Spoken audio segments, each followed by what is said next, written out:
Hare Krishna. Somebody can please lead the invocation prayers. Hare Krishna Prabhu, I can. Go ahead.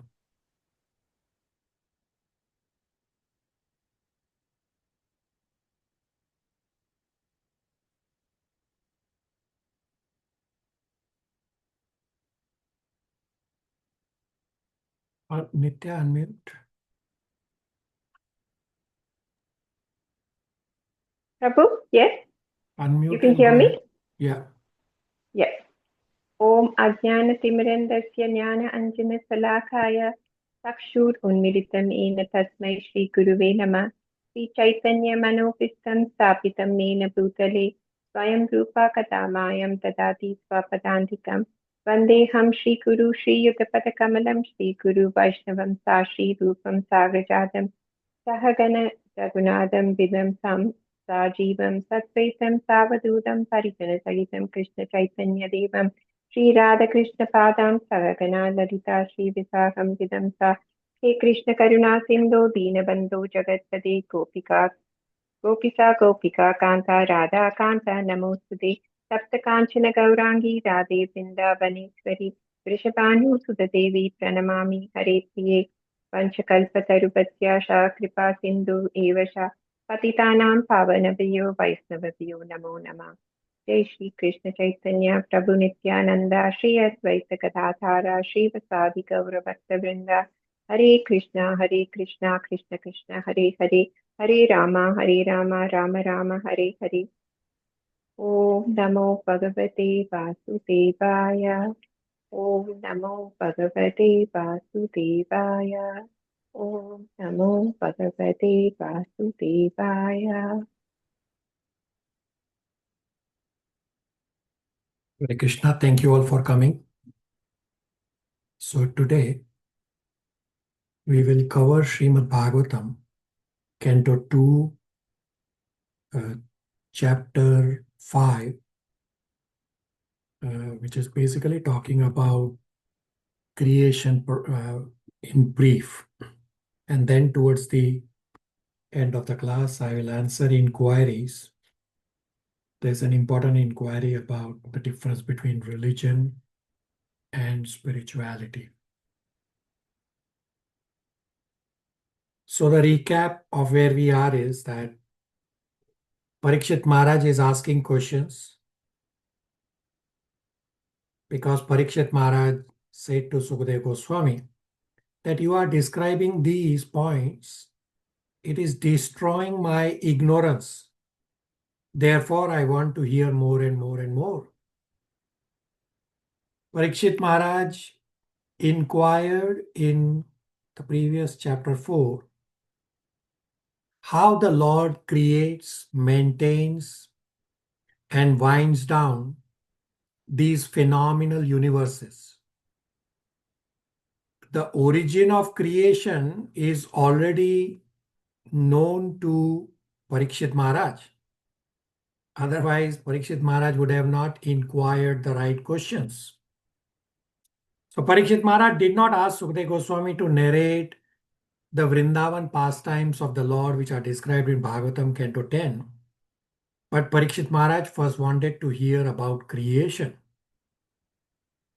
Simultaneously, Sukadeva Goswami also did not say to Parikshit Maharaj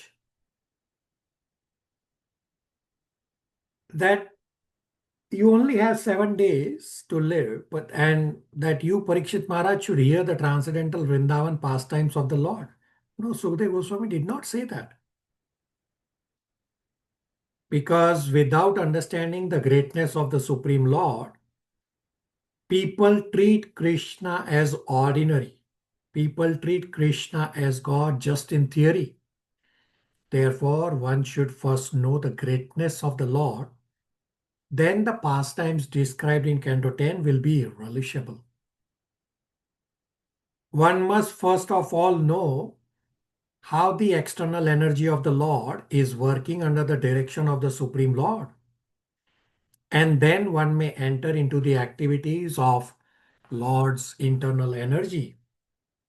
Therefore, do not neglect this knowledge of Krishna, the Srishti Leela. Now, Srila Narad Muni also made the exact same inquiry about creation to Brahmaji.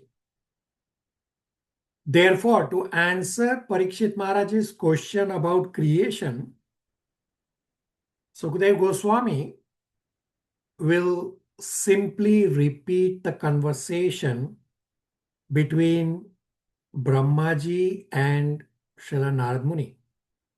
So the verses in chapter 5 talk about Brahmaji said, Srila Narad Muni said. So actually what had happened is, if you go back to the Bhagavatam overview, Suta Goswami is actually repeating what Sukadev Goswami spoke to Parikshit Maharaj. So the verses should actually say, Suta Goswami said, Sukadev Goswami said that Brahmaji said so and so. But Bhagavatam doesn't say like that. Bhagavatam just says Brahmaji said so and so. It's like as if it's happening right now.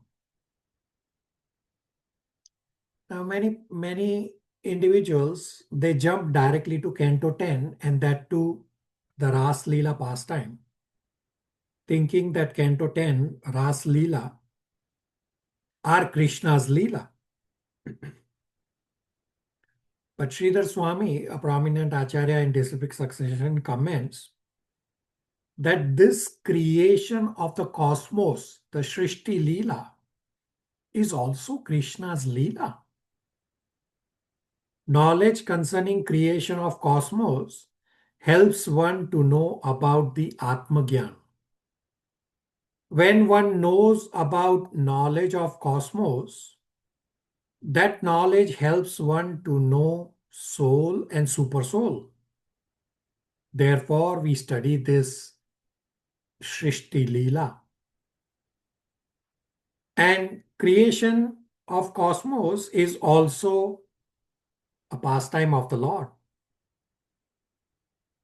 When these cosmos are annihilated, all jivas go into the womb of Mahavishnu, and Mahavishnu also goes to sleep. And when time comes, after 4.3 billion years,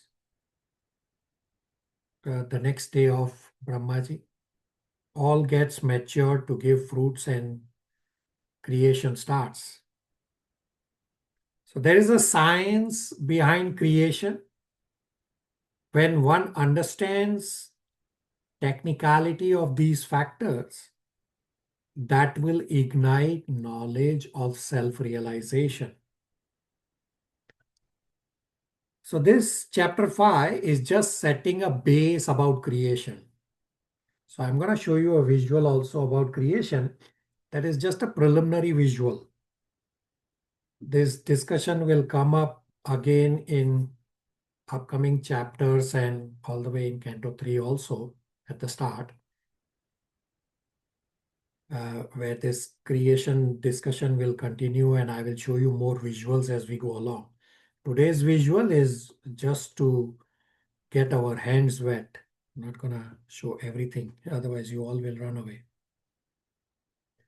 So as I already explained, that Canto 2 is very technical chapter, technical canto. And you will realize that from today's discussion for sure. It's a very technical discussion about creation. So Canto 2, Chapter 5 is titled The Cause of All Causes. Is divided into 3 parts.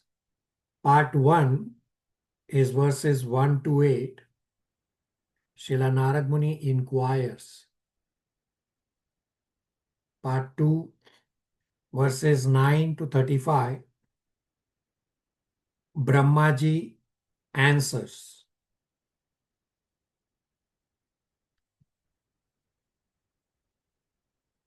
Part 3, verses 36 to 42. Universal form description. So Srila Narad Muni asks questions different ways. Essentially, Srila Narad Muni is inquiring about 2 points. One is Brahmaji, meaning about Brahmaji, and the second is about creation.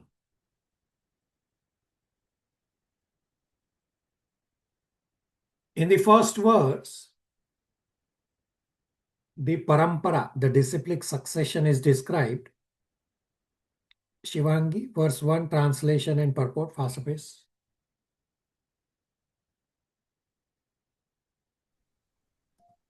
Hey Krishna Prabhuji, one second.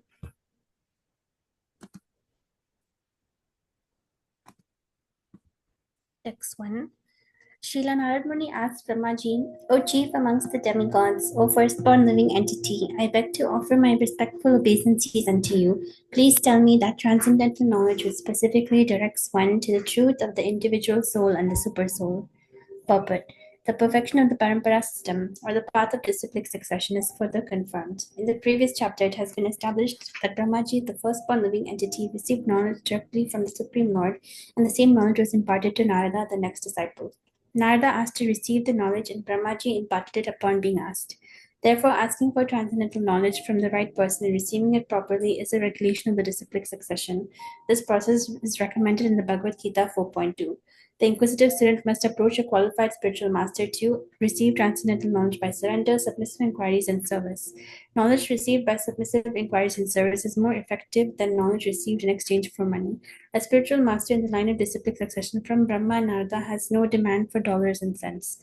A bona fide student has to satisfy him by sincere service to obtain knowledge of the relation and nature of the individual soul and the supersoul. Hare Krishna. So the parampara system of acquiring knowledge is the perfect process that Srila Narad Muni adopted by making submissive inquiry to Brahmaji.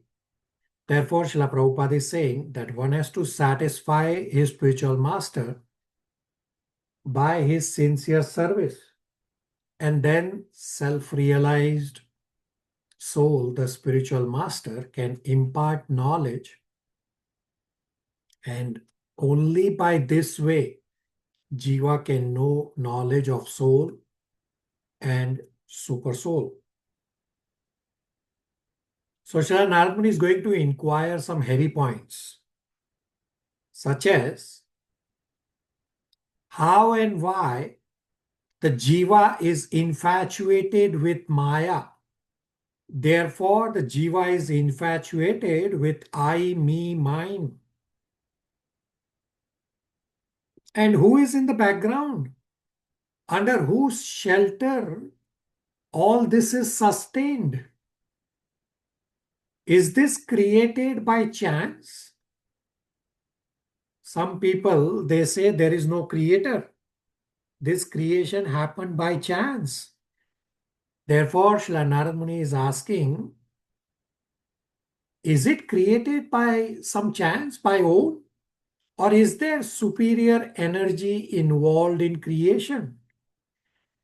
Therefore, Srila Narad Muni is asking, please narrate the secret, the truth behind creation.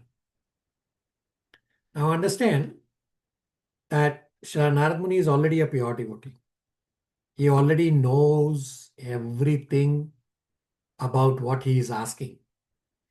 But Srila Narad Muni is asking on behalf of all of us, just as Arjuna asked so many appropriate questions in Bhagavad Gita on behalf of all of us. Similarly, Srila Narad Muni is also asking on behalf of us because Srila Narad Muni can see how all the jivas are caught in Maya, how all jivas are infatuated with I, me, mine.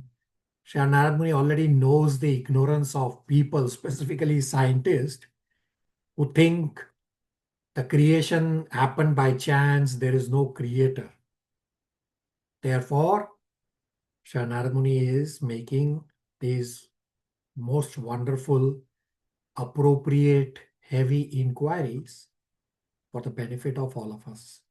Questions, comments, realization so far?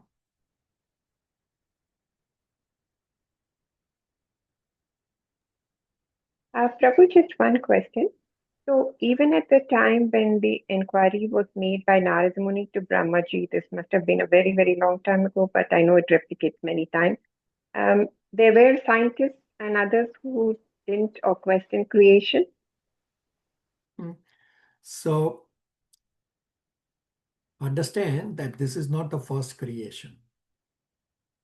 And as part of this creation discussion, the visual that I'm going to show you today, as well as in later chapters up to a start of Canto 3 as well, as part of original creation, meaning as part of Visarga. Visarga is, not Visarga, sorry. Sarga is original creation created by the Lord, and Visarga is secondary creation created by Brahmaji. So as part of Sarga, original creation by the Lord, there are few demigods also created. These demigods are created even before Brahmaji. And they are offering prayers about creation, and they're talking about umbrella. How are they talking about all these points when even Brahmaji is not yet created?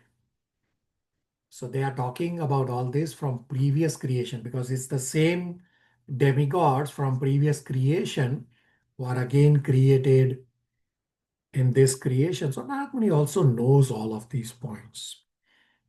And further, Srila Prabhupada has clarified, as well as Srila Vyasadeva for us, that why is Narad Muni asking these questions is because in today's times, scientists don't know about this creation. So these are the factors as to how scientists come into play.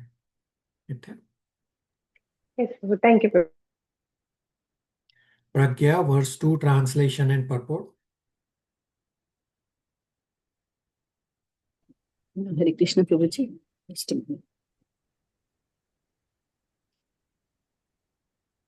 Verse 2, translation. My dear father, please describe factually the symptoms of this manifest world. What is its background? How is it created? How is it conserved? And under whose control is all this being done? Purport.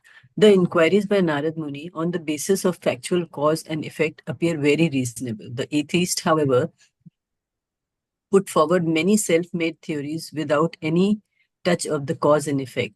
The manifested world, as well as the spirit soul, is still unexplained by the godless atheists through the medium of experiential knowledge, although they have put forward many theories manufactured by their fertile brains. Contrary to such mental speculative theories of creation, however, Narad Muni wanted to know all the facts of creation in truth and not by theories. Transcendental knowledge regarding the soul and supersoul includes knowledge of phenomenal world and the basis of its creation.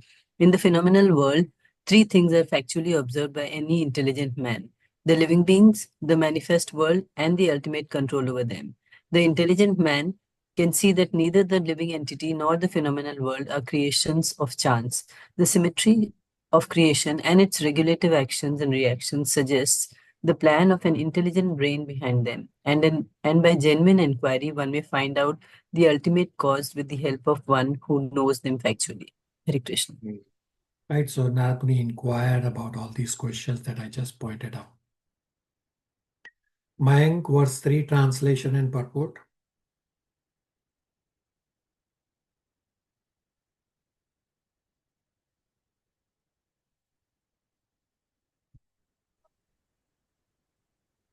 Hare Krishna. My dear father, all this is known to you scientifically because whatever was created in the past, whatever will be created in the future, or whatever is being created at present, as well as everything within the universe is within your grip, just like a walnut. But Brahma is the direct creator of the manifested universe and everything within the universe. He therefore knows what happened in the past, what will happen in the future, and what is happening at present. Three principal items, namely the living being, the phenomenal world, and the controller, are all in continuous action, past, present, and future, and the direct manager is supposed to know everything of such actions and reactions as one knows about a walnut within the grip of one's palm. The direct manufacturer of a particular thing is supposed to know how he learned the art of manufacturing, where he got the ingredients, how he set it up, and how the products in the manufacturing process are being turned out. Because Brahma is the firstborn living being, naturally he is supposed to know everything about creative functions. Straightforward points, questions, comments, realization so far.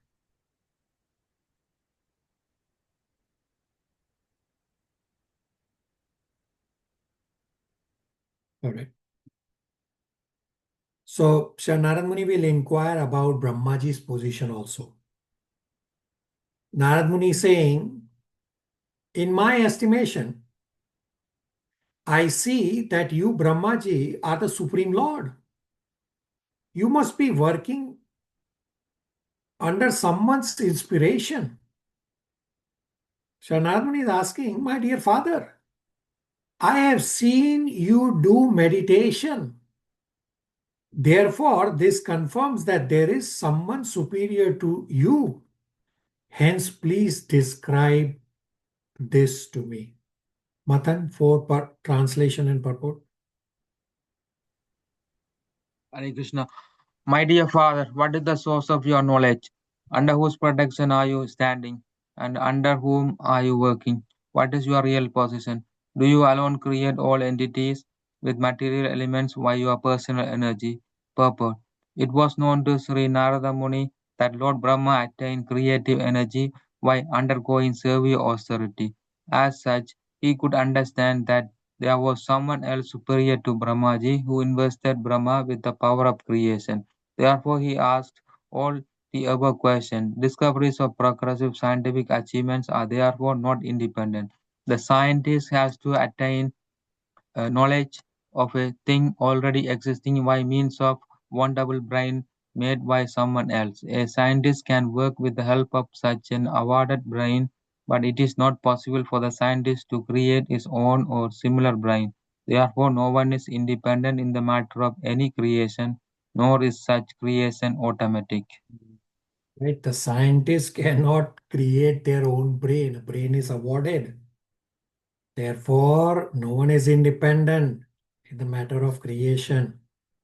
And therefore, this creation is not automatic.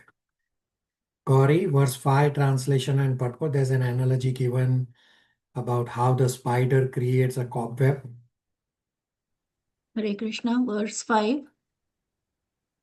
As the spider very easily creates the network of its cobweb and manifests its power of creation without being defeated by others, so also you yourself, by employment of your sufficient energy, create without any other's help. Purport. The best example of self-sufficiency is the sun. The sun does not require to be illuminated by any other body. Rather, it is the sun which helps all other illuminating agents, for in the presence of the sun, no other illuminating agent becomes prominent.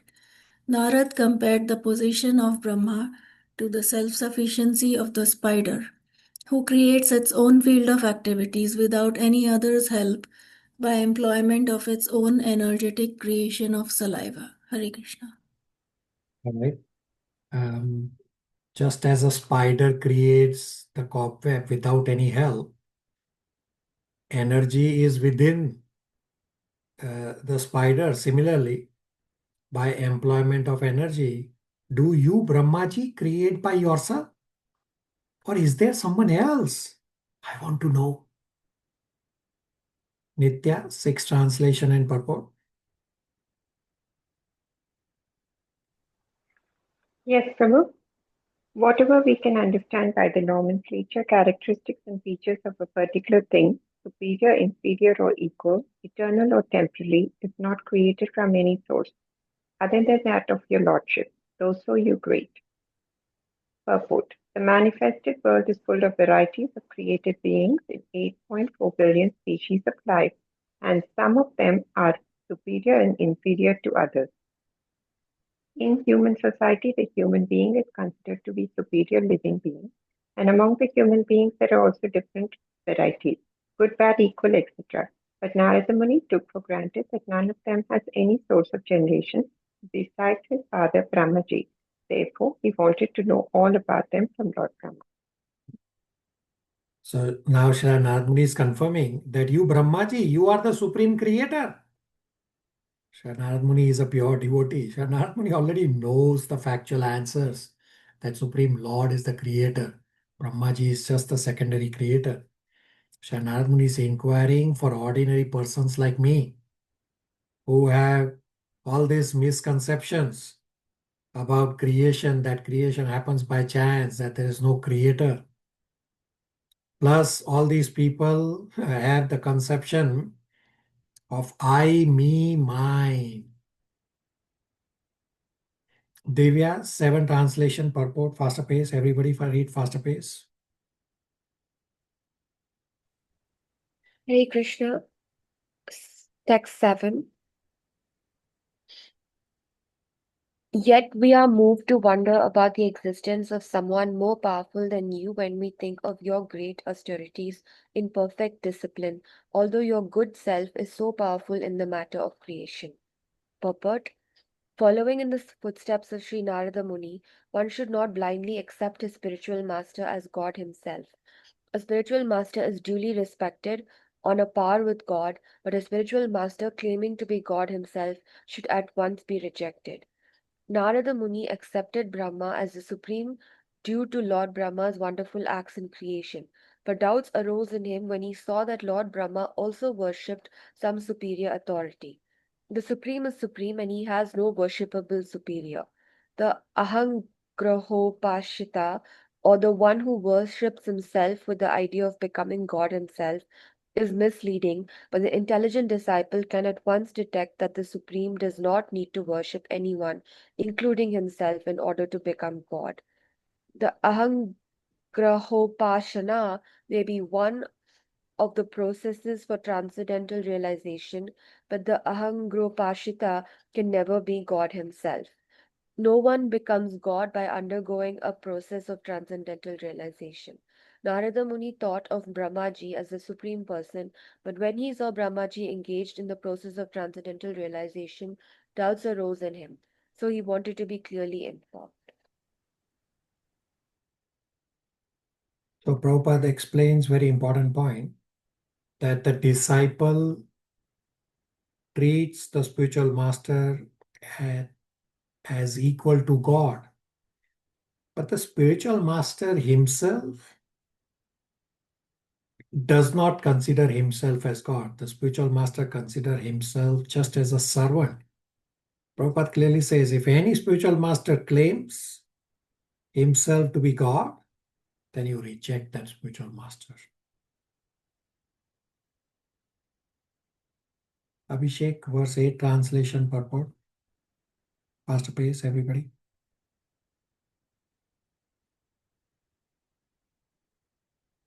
Hare Krishna. Text 8. My dear Father, you know everything, and you are the controller of all. Therefore, may all that I have inquired from you be kindly instructed to me, so that I may be able to understand it as your student. But the inquiries made by Narada Muni are very important for everyone concerned, and as such, Narada requested Brahmaji to deem them suitable, so that all others who may come in the line of distinct succession of the Brahma Sampradaya may also know them properly without any difficulty. So now Brahmaji will start responding, and Brahmaji will first glorify the inquiries. And we already read this verse earlier at the start of Canto 2. Shivangi, verse 9, translation, purport, faster pace. Hare Krishna. Lord Brahma said, My dear boy Narada, being merciful to all, including me, you have asked all these questions because I have been inspired to see into the prowess of the Almighty Personality of Godhead. Purport. Brahmaji, being so questioned by Naradaji, congratulated him, for it is usual for the devotees to become very enthusiastic whenever they are questioned concerning the Almighty Personality of Godhead. That is the sign of a pure devotee of the Lord.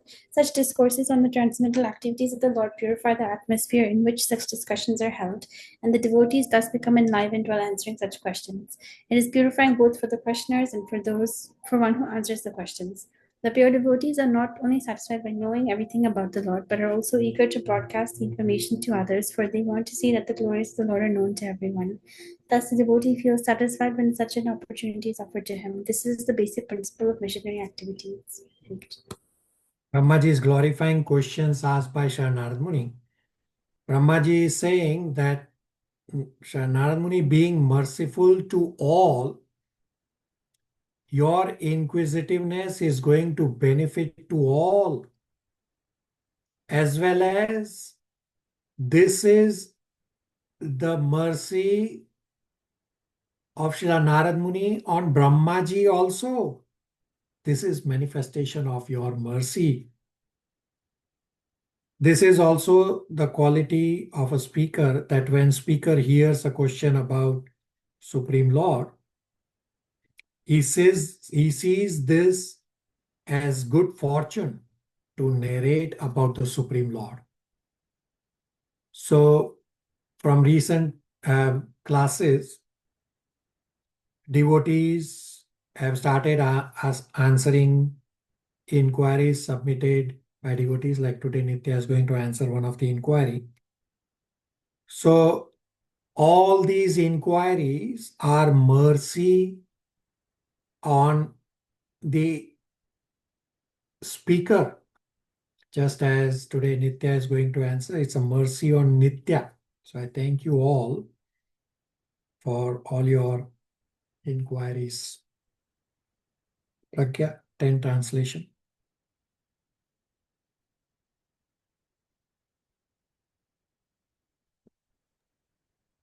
Hare Krishna. Verse 10, translation. Whatever you have spoken about me is not false, because unless and until one is aware of the personality of Godhead, who is the ultimate truth beyond me, one is sure to be illusioned and by observing my powerful activities. Purport, Prabhuji? Hold on, you will be one in a 1 minute. Okay. So in the 4th verse earlier, Srila Narad Muni has inquired that you, Brahmaji, are you the only creator? So Brahmaji says, as you see my activities, what you have said is not false. But because you do not know about the Supreme Lord, hence you are saying that I, Brahmaji, I am the only creator. But actually there is a Ishvara behind creation. So you can visualize this for materialistic people, scientists also, that they do not know about Ishvara. Therefore, something Brahmaji is a creator. And therefore, Narad Muni is asking these questions, although he knows. So people worship some powerful entities. And Brahmaji is saying this is illusion, because they do not know about the Supreme Lord behind all this creation in the background. Pragya will read verse 10, purports paragraph number 1 and 2, where the analogy of Dr. Frog is described. Okay, faster please. Hare Krishna. The frog in the well. Logic illustrates that a frog residing in the atmosphere and boundary of a well cannot imagine the length and breadth of the gigantic ocean. Such a frog, when informed of the gigantic length and breadth of the ocean, first of all, does not believe that there is such an ocean. If someone assures him that factually there is such a thing, the frog then begins to measure it by imagination by means of pumping its belly as far as possible, with the result that the tiny abdomen of the frog bursts and the poor frog dies without any experience of the actual ocean. Similarly, the material scientists also want to challenge the inconceivable potency of the Lord by measuring him with their frog-like brains and their scientific achievements. But at the end, they simply die unsuccessfully like the frog. Sometimes a materially powerful man is accepted as God or the incarnation of God without any knowledge of the factual God. Such a material assessment may be gradually extended, and the attempt may reach to the highest limit of Brahmaji, who is the topmost living being within the universe and has a duration of life unimaginable to the material scientist. As we get information from the most authentic book of knowledge, the Bhagavad Gita 8.17, Brahmaji's one day and night is calculated to be some hundreds of thousands of years on our planet.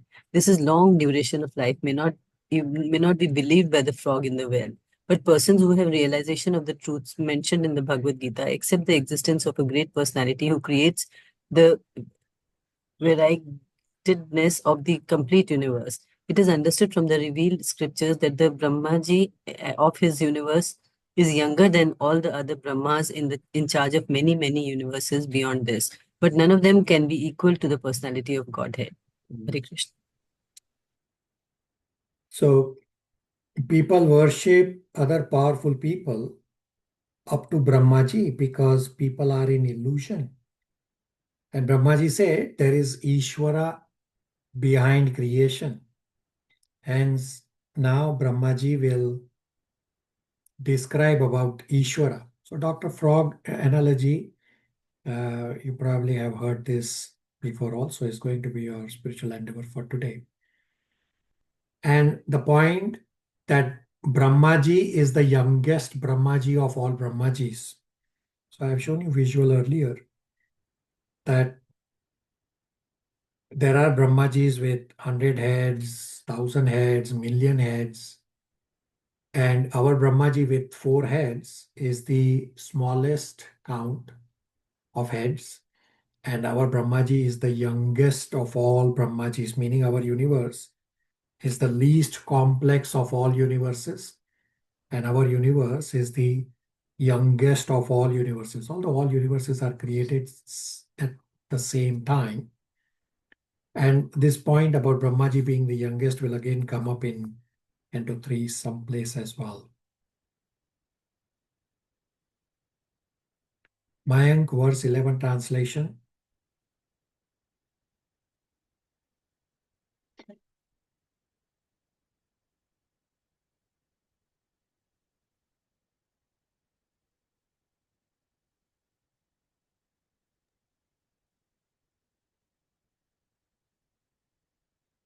Hare Krishna.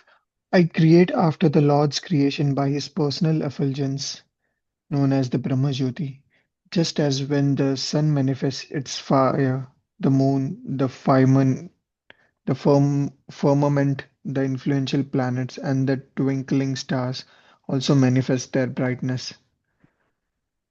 So here Brahmaji's mood is that the first creation is done by the Supreme Lord, meaning Sarga is the primary creation done by the Supreme Lord. And I, Brahmaji, I further expand as an assembly. I, Brahmaji, I am not the creator. I only assemble. So Brahmaji is saying that I am the secondary creator, meaning I am the assembler of the components that are already created originally by the Supreme Lord. So let us understand how the Supreme Personality of Godhead is the original creator with an example and a question from different angles. Everybody, please try to answer and work with me. Now, assuming none of you know to make a pot from a soil, you must have seen or heard of that just as a pot maker makes a pot from the soil, he has a circular wheel running. He takes mud and water and he makes a pot. So I'm assuming none of you know this process of making a pot. So here's my question number 1. All of you please try to answer. Can a pot maker make a pot from soil? Everybody? Yes, he can. Right? Everybody work with me. Very important question to understand creation. The next question is, can a pot maker make a dhoti out of soil? Quickly, everybody.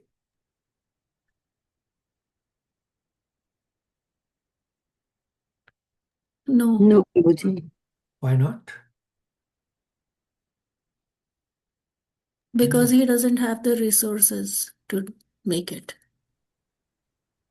Okay. The rest of you, why cannot he make it? The ingredients are not present to make it. Okay. No materials to make it. All right. Okay. Now, let's talk about the ability. So pot maker definitely does not have the ability to make a dhoti, even if he has the ingredients. Now, can a tailor make a dhoti out of soil? Tailor is definitely having the ability. Can a tailor make a dhoti out of soil? No, again, Prabhu. No, Prabhuji. Why not? Prabhuji, again, he had the ability but not the ingredients. Okay. Okay. So, by mistake, I have created a lot of confusion. Here's my final question. So, what will happen if you try to make a pot from the soil? So, I'm not asking you dhoti. I'm not asking you that you are a tailor or you are an expert. No. Many of you say that the pot maker does not have the ingredients to make a dhoti, or the tailor does not have the ingredients. Okay, my mistake. Sorry, my mistake of asking you the wrong questions. Now, I'm giving you the ingredients. So here's the wheel, here's the soil, here's the water. And you all, can you make a pot from the soil? You must have seen, or even if you watch, can you do it? Not perfectly. Okay, very good. Not perfectly. So many of you said no. Mayank Prabhu spectacularly says not perfectly. Okay, rest of you have not answered. Work with me. It's very important to understand creation. Don't understand if you. We need to have the knowledge to make the pot out of soil. Yeah, I already said you don't have the knowledge. What will happen if you try to make the pot from the soil? We may not be able to make it well. Okay, again similar to my Pragya. Yes, Prabhuji, we will make something, but it will not be good. Right. So how are you able to make a pot when you don't have the ability? How is it possible? The answer is, so a couple of you already answered it correctly, that it is possible that you may be able to make a pot, just not as perfect as the pot maker makes. Meaning, why you all are able to make a pot, even though you don't have the ability, the meaning is the pot maker can make the pot because the knowledge is already there in earth to make the pot, and this knowledge the Supreme Lord has already inserted in earth as part of original creation, the Sarga. Therefore, the pot maker is able to make the pot properly, and you all, if you attempt, even though you don't have the ability, you all can also make a pot, just not perfect. Why? Because the knowledge is already there in the mud of how to make the pot. So wanting to make a dhoti from soil is not possible, whether or not it's the pot maker making who has no ability, or whether or not it's the tailor wanting to make who has the ability to make a dhoti. So dhoti from soil is not possible because that knowledge of dhoti is not there in the soil. Similarly, Lord has already created everything. Today I'm only laying the foundation for creation. This foundation creation will continue towards the first part of Canto 3, where we'll discuss that Lord created all these ingredients: ego, the Mahat Tattva, the great elements, all these senses, the sense objects, the mind, the intelligence. Lord created all of this and they were just sitting individually idle. And what Brahmaji does is, Brahmaji assembles them, just as in a car manufacturing plant. The car manufacturing plant does not manufacture the car.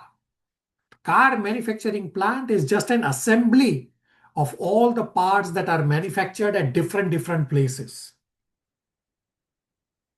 Similarly, Lord has created everything as part of original creation, which is known as Sarga, providing all the initial ingredients for creation. The Lord provided all the ingredients, and then Brahmaji takes all these ingredients and assembles them, mixes them, and Brahmaji is the secondary creator or assembler. Questions, comments, realizations? Hare Krishna Prabhu. So, is Brahmaji's creation less than perfect? Or was he given the knowledge also by Lord? Or was it just that he was able to assemble the ingredients, so it's less than perfect? We have discussed in Shishopanishad invocation mantra, the Om Purnamada words, that everything is perfect and everything emanating from Lord is also perfect. So the ingredients are perfectly provided by the Lord. Brahmaji is only assembling, and Brahmaji is also an expert in creation. And he creates to perfection as well. Thank you.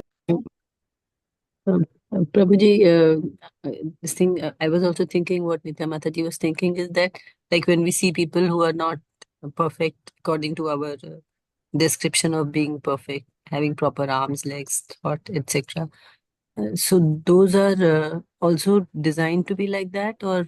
They are designed to be like that for karmic reactions.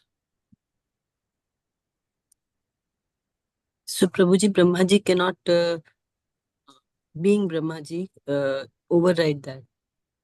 No, but he's creating it that way for karmic credits, for karmic reaction. It's not overriding. He's actually creating it that way because the person has to either enjoy or suffer his karmic reaction. Brahmaji is perfect. Brahmaji's entire body is largely made out of intelligence. Our body is made out of ignorance. I'll soon show you visual for that. Brahmaji's entire body is made out of intelligence. Brahmaji is perfect creator, secondary creator. Prabhuji, like we have these, when you example you gave of car manufacturing, they have this Six Sigma, this thing that they can err only very minimal number of times. They have to create a perfect car, otherwise it will fail on the road. So similarly, here, basically everybody is perfect, even if they are not materially appearing to be one. Correct. Is it? Correct. You are absolutely correct. Everybody is perfectly created according to their karmic reaction, even though externally somebody may have 6 fingers or somebody may have a disfigured limb. Doesn't matter. They are perfectly created according to their karmic creation, karmic reaction. Abhishek. Yeah, Rohit, when you say that knowledge is there in earth, is it saying like and saying that ingredients are there in the earth? Is there a difference? Ingredients and the knowledge, right? It's not just the ingredients. The knowledge also is also there in earth. Therefore, the tailor is not able to make dhoti from soil because the knowledge of dhoti is not there in the soil. So it's both ways. The ingredient is also required. The soil is the ingredient. Plus the knowledge to make the pot is there in the soil. And the knowledge to make dhoti from soil is not there in the soil. So both ways are correct. Ingredients and knowledge. This point that the knowledge is coming from the soil and not the secondary creator is little difficult to understand for me. Yeah, it's a fact, right? So I gave you with a perfect example that you all not being an expert in making a pot, but the pot will still come out, just not perfect. How is it possible? Even though you are not an expert, because the knowledge of the pot is already there in the soil, already put in the soil by the Supreme Lord as part of Sarga, original creation. Abhishek. Our case, like at least I have seen the pot, so I can make something, even if it's not perfect. Like if someone has no knowledge of what a pot is, then even if he has a mud, he can make something, but that will not be that good chance that it will not be a pot. Yeah, and why he's able to make it, whatever he makes from the mud, no matter how imperfect it is, because the knowledge is there in the soil. Right? This is inconceivable understanding that our tiny brains cannot comprehend the inconceivability of creation. So you will see one of the striking points in when I bring up on screen today. One of the devotee has pointed out that the Lord has put in so much effort in creation just to satisfy our tiny desires to enjoy. We don't realize how much effort Krishna has put in for all of us. Abhishek Prabhu. Thank you, Prabhu. Mayank, verse number 11, purport, paragraph number 2, which starts in this verse and then last paragraph, start one should expect. So read faster pace, please. We are behind.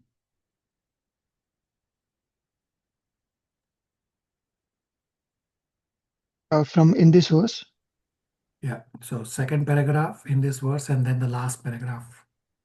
Brahmaji clears up the wrong impression held by the less intelligent and affirms that he creates the universal variegatedness after the creation by the glaring effulgence of Lord Krishna. Brahmaji has also separately given this statement in the Samhita known as the Brahma Samhita, where he says, Yasya Brahmavato Jagad Andakoti Kotiswa Asissa Vasudhadi Vibhuti Binam Tad Brahma Niskalam Anantam Asesa Govindam Adipurusam Tam Aham Bhajami. I serve the Supreme Personality of Godhead Govinda, the primeval Lord, whose transcendental bodily effulgence, known as the Brahmajyoti, which is unlimited, unfathomed, and all pervasive, is the cause of the creation of unlimited number of planets with varieties of climates and specific conditions of life. One One should not expect the sorry. Yeah, last paragraph. Yeah. One should not expect the Lord to create like a blacksmith with a hammer and other instruments. The Lord creates by his potencies. He has his multifarious potencies. Parasya Saktir Vividhaivas Sruyate. Just as the small seed of a banyan fruit has the potency to create a big banyan tree, the Lord disseminates all varieties of seeds by his potent Brahmajyoti, Sisa, and the seeds are made to develop by the watering process of persons like Brahma. Brahma cannot create the seeds, but he can manifest the seed into a tree, just as the gardener helps plants and orchids to grow by the watering process. The example cited here of the sun is very appropriate.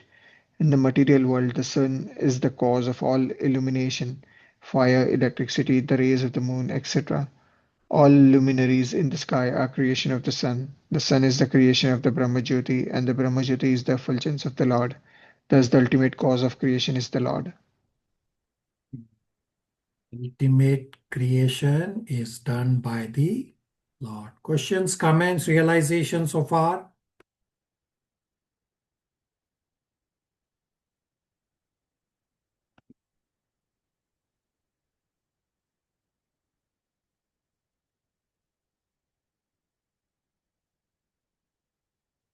All right.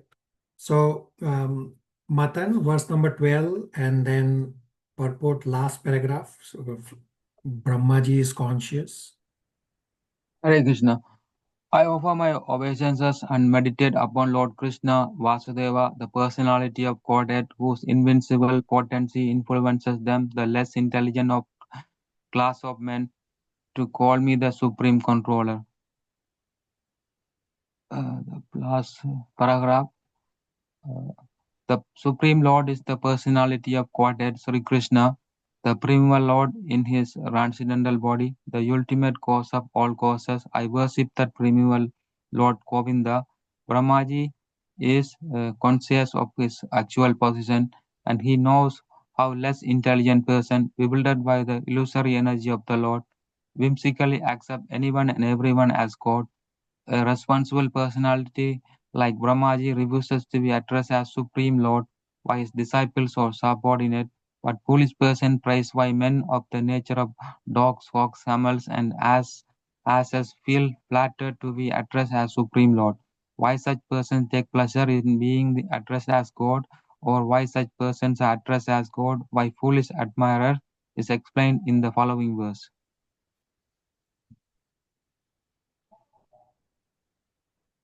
So, responsible persons decline to accept to be superior. While living entities are infatuated with I, me, mine, is because of Maya's bewildering influence, the external deluding energy of the Lord. Gauri, 13 translation purport, faster pace. Prabhuji, I'm on my phone right now. I cannot read. Nitya, 13 translation purport. Yes, Prabhu. The illusory energy of the Lord cannot take precedence, being ashamed of her position. But those who are bewildered by her always talk nonsense, being absorbed in thoughts of it is I and it is me. Purport. The invincibly powerful deluding energy of the personality of God, or the third energy, representing near-sense, can bewilder the entire world of animation. But still she is not strong enough to be able to stand in front of the Supreme Lord. Nescience is behind the personality of Godhead, where she is powerful enough to mislead the living being, and the primary symptom of the bewildered person is that they talk nonsense. Nonsensical talks are not supported by the principles of Vedic literature, and first grade nonsense talk is, it is I, it is mine. A godless civilization is exclusively conducted by such false ideas and such persons, without any factual realization of God except a false God, or falsely declare themselves to be God to mislead persons who are already bewildered by the deluding energy. Those who are before the Lord, however, and who surrender unto Him, cannot be influenced by the deluding energy. Therefore, they are free from the misconception of it is I, it is mine, and therefore they do not accept a false God or pose themselves as equal to the Supreme Lord. Identification of the bewildered person is distinctly given in this verse. So, I, me, mine. Very important question. So far, Brahmaji has established that there is Supreme Personality of Godhead as the original creator. Now, Brahmaji will describe that everything is sustained by the Lord. Nothing can exist independently. Divya, 14 to 17 translations are straightforward.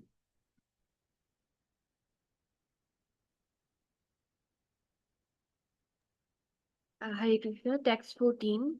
The five elementary ingredients of creation, the interaction thereof set up by eternal time, and the intuition or nature of the individual living beings are all differentiated parts and parcels of the personality of Godhead, Vasudeva, and in truth, there is no other value in them. Text 15. The Vedic literatures are made by and are meant for the Supreme Lord. The demigods are also meant for serving the Lord as parts of his body. The different planets are also meant for the sake of the Lord, and the different sacrifices are performed just to please him. Text 16.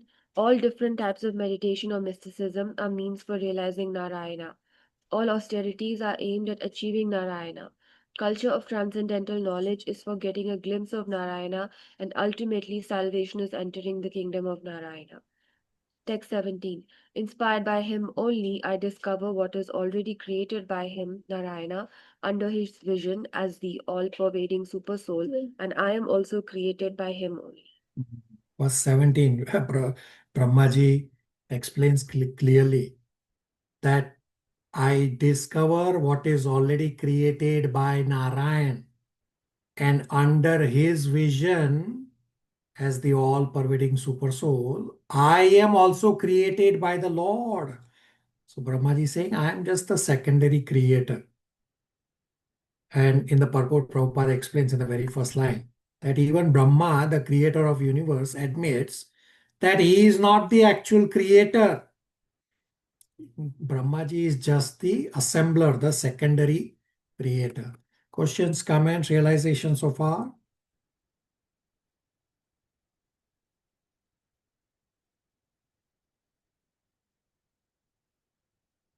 Verses 18 to 20, the difference between Jiva and Supersoul is established, and that the modes bind the living entities in the material world, which we have discussed at great length in Bhagavad Gita chapter 14. Abhishek, 18 to 20 translations are straightforward. Hare Krishna. Text 18. The Supreme Lord is pure, spiritual form, transcendental to all material qualities, yet for the sake of creation of material world and its maintenance and annihilation, he accepts through his external energy the material modes of nature called goodness, passion, and ignorance. 19.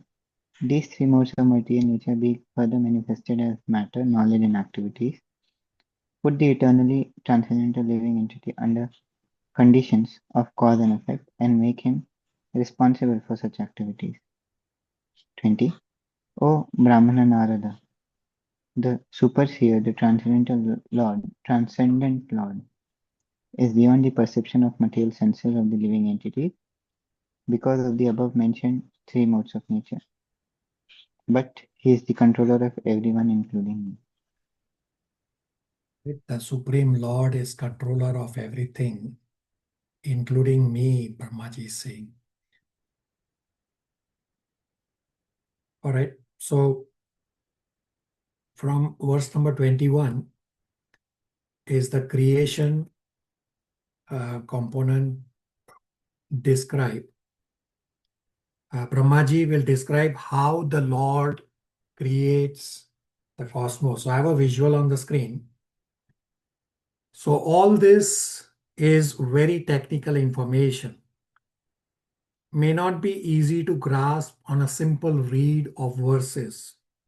Plus the chronology is also not crystal clear from the verses. Therefore, we have to understand from acharyas. So I will first explain the creation process that I have heard and understood from acharyas, as well as also give the chronology. And then we will read the verses, and then it will start to make a little bit of sense. Now, the visual that I have on screen is just a tiny glimpse of creation.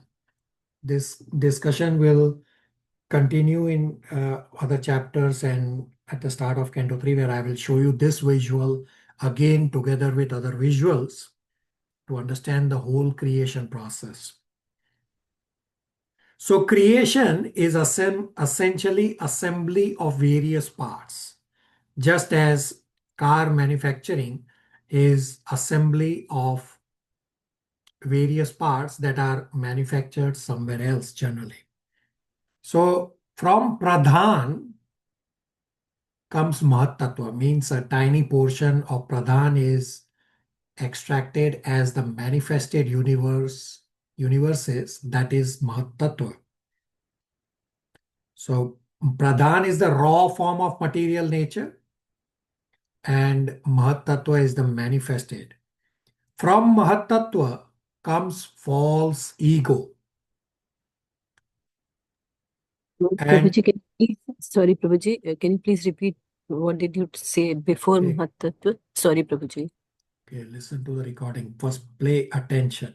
I already said this is confusing. I already said that. Yeah, sorry, Prabhuji. So from Pradhan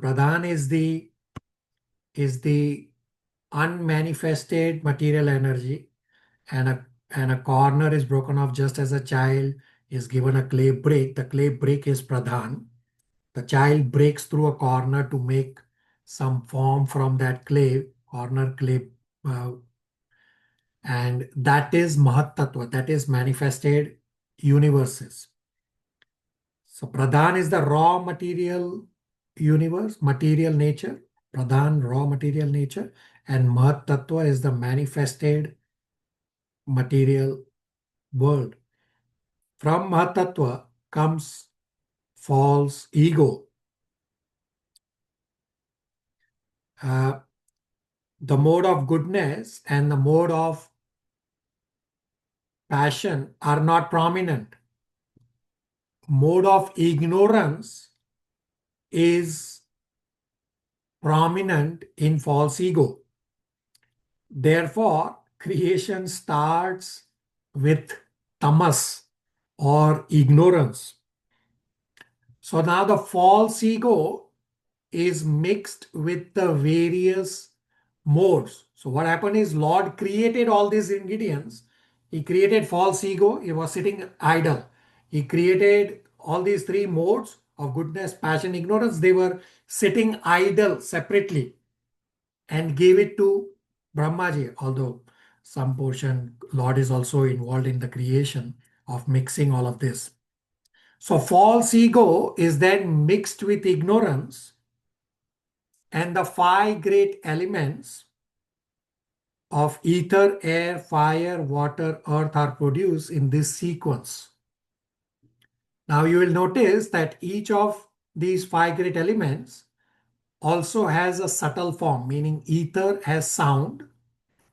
So everything, the creation started with sound. Sound is the first thing, and everything started with sound. And my spiritual master just had a lecture very recently, and is also described in Srimad Bhagavatam Canto 3, that everything started with sound, and we can also go back home to Godhead if we choose to hear and chant the Hare Krishna Mahamantra. So sound can also take us back to the spiritual world. So ether as the subtle form of sound, then further mixing, the next element has the first element of sound, and air also has the additional element of touch.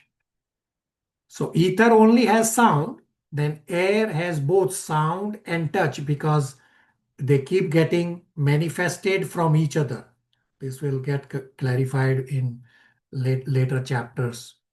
I'm only explaining at a high level. This way, all these elements keep getting mixed, and the other elements keep getting added. And in earth, all the subtle elements of the previous creation, including that of earth, is also there. So earth has sound, touch, form, taste, odor. Similarly, Mahat Tattva, from where false ego comes, that false ego gets mixed with passion, and the Gyan Indriya, which are ear, touch, eye, tongue, nose, and then the Karma Indriya of leg, hand, anus, genital, voice, they get manifested. And then false ego mixed with goodness, the mind and the initial demigods who are created even before Brahmaji, they get manifested. So these are the 16 ingredients or the 16 elements initially required for creation. So you can judge for yourself that majority of the sources of my body, the material elements, comes from ignorance. False ego, the ignorance is dominant, and it is further mixed with the mode of ignorance, and these five great elements are manifested. Our body is largely made out of these five great elements. Plus, our body also has these Gyanendriya, Karmendriya, mind, etc. That is also again a mixture of false ego with passion and goodness. So false ego plays a very big role in we all being bound in the material world. So question for all of you, with so much ignorance surrounding me, what prayer comes to mind? Many of you chant those prayers every day.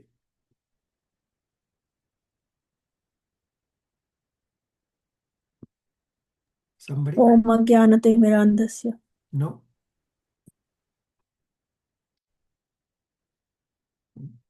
So much ignorance around me. What prayer comes to mind? My body is made out of ignorance. So we chant the Mahaprasade prayer. In the Mahaprasade prayer, in between it comes Sharira Avidya Jal. Yes, Prabhu. That Sharir, our body, is a network of illusion. The subtle form of the five great elements and everything else is all coming from ignorance. Now, let me explain one example. How do you understand sound? This is also explained in 2.5.25, the subtle forms of the five great elements. So just for one example, I'm explaining the sound. That you are sitting in a room and you hear a sound that elephant has come. Now this person sitting in the room has not seen the elephant, not seen the person saying the elephant has come, but simply by hearing the elephant has come, the first person is able to visualize and see the elephant. This is how one understands shabda or sound. That how sound brought us into material world, and sound can take us back to spiritual world. I will explain the chronology again a little bit. So Lord wanted to enjoy differently. Therefore, by his glance, he infuses kala, karma, and swabhava of all the jivas, thereby agitating material nature. So matter is not the cause of creation. Verse 22, we will read that creation is happening because of Purusha, means under the regulation of Supreme Lord. Material objects devoid of consciousness do not have the power to do anything without the aid of superior consciousness. Then, after the incarnations of the first Purusha, the Karnodaksha Vishnu, the Mahat Tattva or the principle, sorry, the Mahat Tattva or principles of material creation takes place, meaning the modes of goodness, the mode of passion, the mode of ignorance in unmixed state are created. And then eternal time is also manifested. The time is manifested a little early. From Mahat Tattva, false ego is manifested. false ego is predominant with ignorance.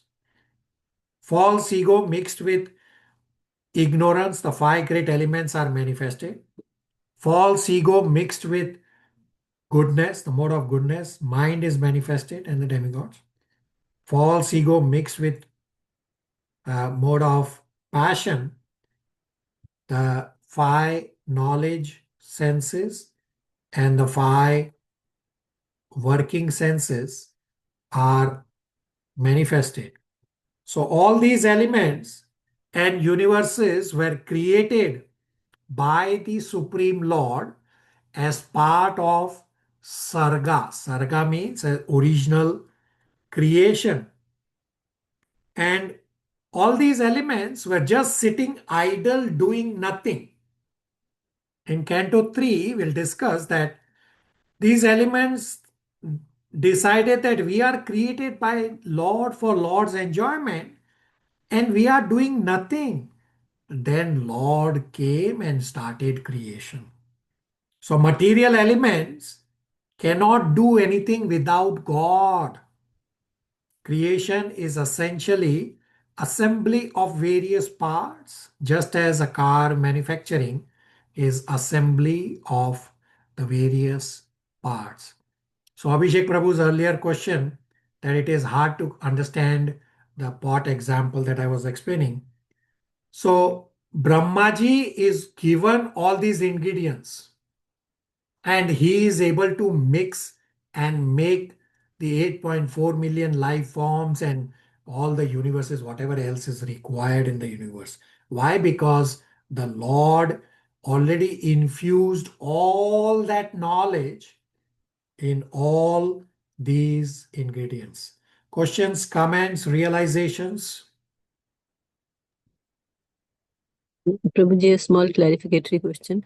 Yeah. All these elements are lying idle, doing nothing, you said. And then you said that Lord came and started creation. So Right. is it Lord or is it Brahmaji, Prabhuji? So that's what I said, that Lord does play a role in mixing all these elements for the next step to happen. So this will get clarified when I'll show you the next visual in Canto 3, Chapter 5, where I will show you a visual for all the chronology and all the steps that I verbally described. I'm going to show you a visual, but there has to be a build-up happen up to there. So Lord plays a role in mixing and creating the next step. There are steps. For each of the steps, three things are required: Lord's glance, the time, the kala, and the mahat tattva. These three things are required for each of the next step to get manifested. Pragya? Thank you, Prabhuji. Very complex subject. Thank you. It is, and I only laid a foundation. The discussion is still going to continue till first part of Canto 3. Nitya? Hare Krishna Prabhu. So the Lord's initial desire was to enjoy. So that's how the whole material cosmos came into play. Not And correct. the fall, Not correct. Okay. Bhungte, 13.22 Bhungte. Jiva's original desire to enjoy separate from Lord is the cause of creation. And then, yes, Lord said, okay, I will do the creation. Yes, I also want to be part of the enjoyment. Lord also wanted to enjoy the material nature. And therefore, Lord then did the creation. So that's the sequence. Continue. Prabhu, so initially it was just the Supreme Lord in the Supreme Intelligence. Where did the jiva come in? I understand false ego. I was about to say false ego, the subtle thing, is the most important entity in the material cosmos creation. So when Lord, the Supreme Lord, then jivas were already there. So Jivas we're were talking already, about one creation that's a part of another big creation. Jivas were already there. So this will get clarified in the visual I will show you in Canto 3, Chapter 5, that Jivas were already existing. It is the jiva who desire to enjoy separate from Krishna. Their swabhava, their karma, their nature, Supreme Lord infused into Mahatattva to agitate the Mahatattva. Right? So the first thing the Lord did was that the Karnodakshay Vishnu gets manifested and time gets manifested. Next step is the jivas who desire to enjoy separate from the Lord. They are already existing in the spiritual world. They get the jiva's swabhava karma gets infused into Mahatattva through the glands. This is how the creation process starts. Nitya. Yes, Prabhu, very complex. But would I just clarify one more thing? So the spirit, we are talking here about cosmos, the material creation. So we are not talking or touching about the spiritual universe, which is a whole different topic, I guess. Correct. So spiritual universe exists eternally. The material universes are manifested and annihilated time and again. So we are talking about the material universes that get manifested at a particular time. This is how the chronology is, and this is how the material universes are manifested. So Prabhu, when we refer to Pradhan, the unmanifested, we are talking about false ego, the mode, and Kala? No. Pradhan is material nature, original material nature in unmanifested form.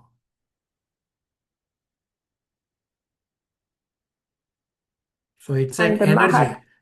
Yeah, and Pradhan has everything in unmanifested form.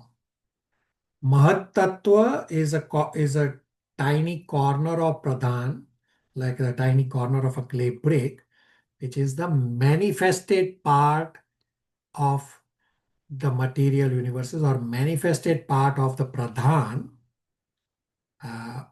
into Mahat Tattva, the jiva's karma and swabhava is infused by the Lord through Lord's glance. Thank you, Prabhu. I think it's going to take a while too. As we read more, I think we'll get more understanding. Thank you, Prabhu. You are correct. You are absolutely correct, Pragya. Prabhuji, so we in this chart that you're showing us, it is about the centrality of Mahat Tattva. And you said that Lord's glance, timing, and Mahat Tattva are the three things required for creation. I already told you I'm only showing you a portion of the chart. The bigger discussion is going to come. I'm only laying a foundation so far. So, Prabhuji, I just wanted to inquire about light. Prabhuji, light is the Lord's glance because it's not there. What light? What light? Prabhuji, the light of sun, that light energy. Yeah, it's part of creation. It's an energy. So sun is also, you will hear in later chapters that at some point sun is also gets manifested with its energy to give out heat and light. Okay, Prabhuji, or is it fire? Because we are talking the five elements. Fire must be the light. Yeah, fire is also an element. So everything gets mixed with one or the other component to make the required elements. Okay, Prabhuji. Just wondering about all the science knowledge that we gained. It's useless. All the science knowledge, all science knowledge you can already judge is not accurate to the highest point. Science is not wrong. Science is just partial.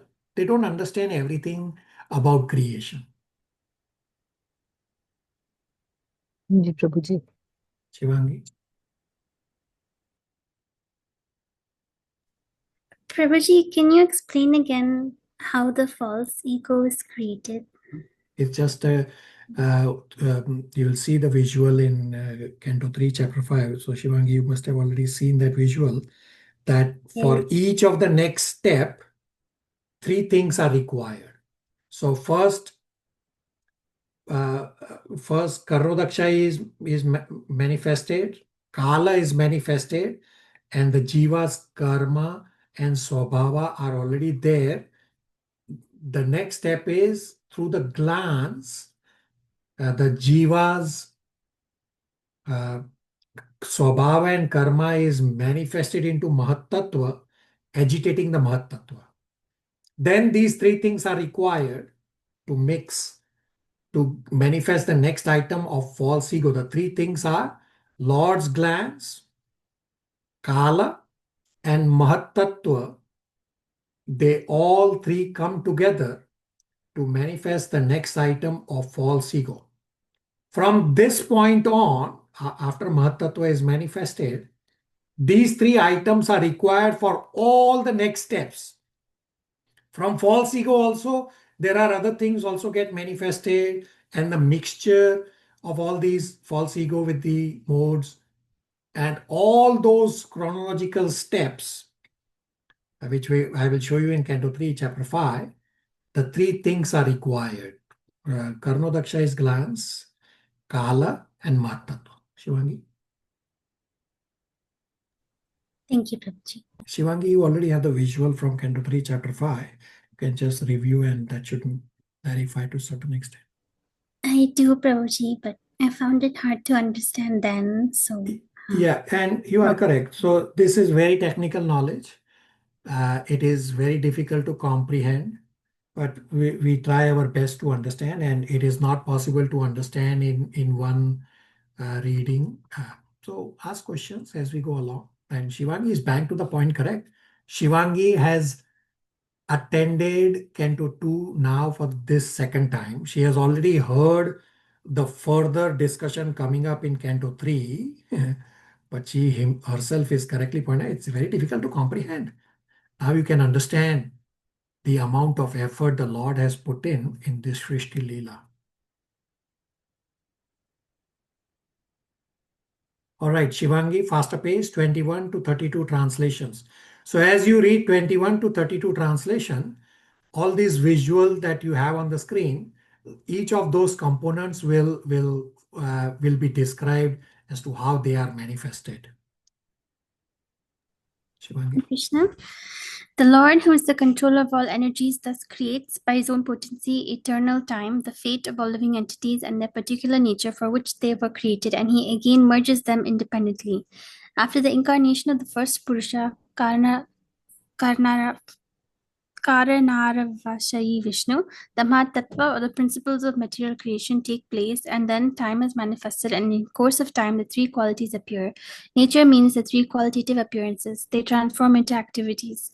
Material activities are caused by the Mahatattvas being agitated. At first there is transformation of the modes of goodness and passion, and later, due to the mode of ignorance, matter, its knowledge, and different activities of material knowledge come into play. So pause here.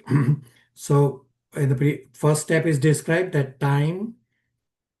So first Karnodaksha Vishnu, then time, then Mahatattva, then the mixture happens, exactly what Shivangi was asking. Mixture of each of these elements, then ego gets manifested, and then ego again is mixed with ignorance, then passion, then goodness, and all these elements get manifested. Continue. It's 24. The self-centered materialistic ego, thus being transformed into three features, becomes known as the modes of goodness, passion, and ignorance in three divisions, namely the powers that involve matter, knowledge of material creations, and the intelligence that guides such materialistic activities. Narada, you are quite competent to understand this. From the darkness of false ego, the first of the five elements, namely the sky, is generated. Its subtle form is the quality of sound, exactly as the seer is in relationship with the seen. Because the sky is transformed, the air is generated with the quality of touch, and by previous succession, the air is also full of sound and the basic principles of duration of life, sense perception, mental power, and bodily strength. When the air is transformed in course of time and nature's course, fire is generated, taking shape with the sense of touch and sound. Since fire is also transformed, there is a manifestation of water full of juice and taste. As previously, it It also has form and touch and is also full of sound. And water, being transformed from all variegatedness on earth, appears odorous and, as previously, becomes qualitatively full of juice, touch, sound, and form respectively. From the mode of goodness, the mind is generated and becomes manifest, as also the 10 demigods controlling the bodily movements. Such demigods are known as the controller of directions, the controller of air, the sun god, the father of Daksha Prajapati, the Ashwini Kumaras, the fire god, the king of heaven, the worshipable deity in heaven, the chief of the Adityas, and Brahmaji, the Prajapati, all come into existence. By further transformation of the mode of passion, the sense organs like the ear, skin, nose, eyes, tongue, mouth, hands, genitals, legs, and the outlet for evacuating, together with intelligence and the living energy, are all generated. Text 32. O Narada, because of the transcendentalists, the forms of the body cannot take place as long as these created parts, namely the elements, senses, mind, and modes of nature, are not assembled. Right? So 32 said that creation cannot happen unless all these ingredients are assembled. So Brahmaji then comes and assembles all these individual components to make all the required creation components. Questions, comments, realization so far? I still have a lot of talking to do. Prabhu, quickly just going through the sequence of how it happens. It's Lord Karnavadakshayi Vishnu, then time, then the material mode, then the agitation of the Mahatattva. I'm gonna give you a visual later on, so don't worry about it right now. Okay. It's a visual. The visual will make it crystal clear. Right now, I am only laying a foundation.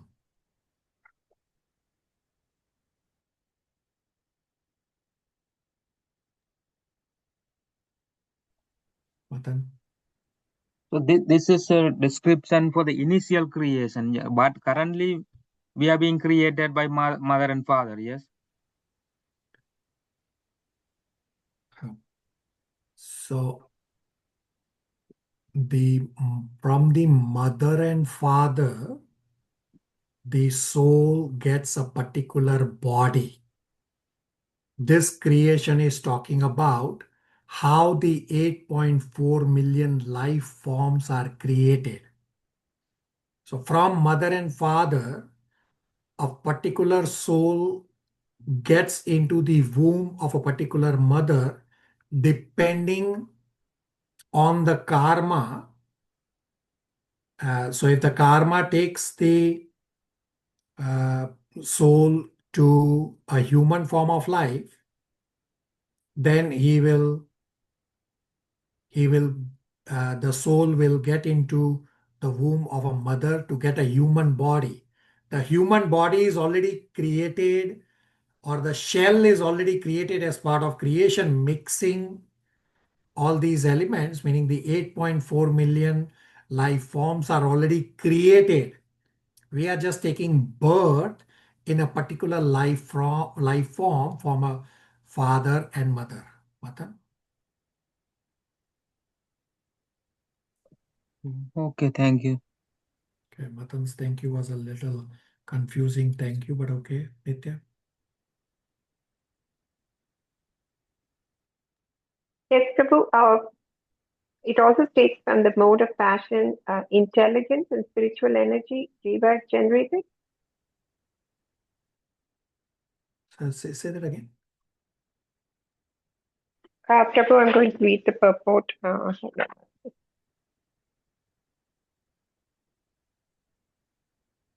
So it is text 31. By further transformation of the mode of passion, the sense organ, and the together with intelligent and living energy are all created, all generated. And your question is?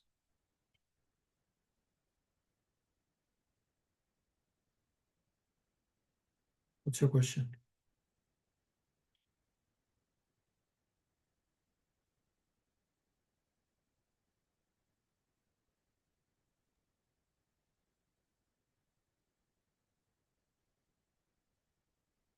All right. I cannot hear Nitya. Okay, so I will continue. So all this creation is done by Supreme Lord, but Supreme Lord stays the same in his original form. Anybody remembers what verse comes to mind quickly?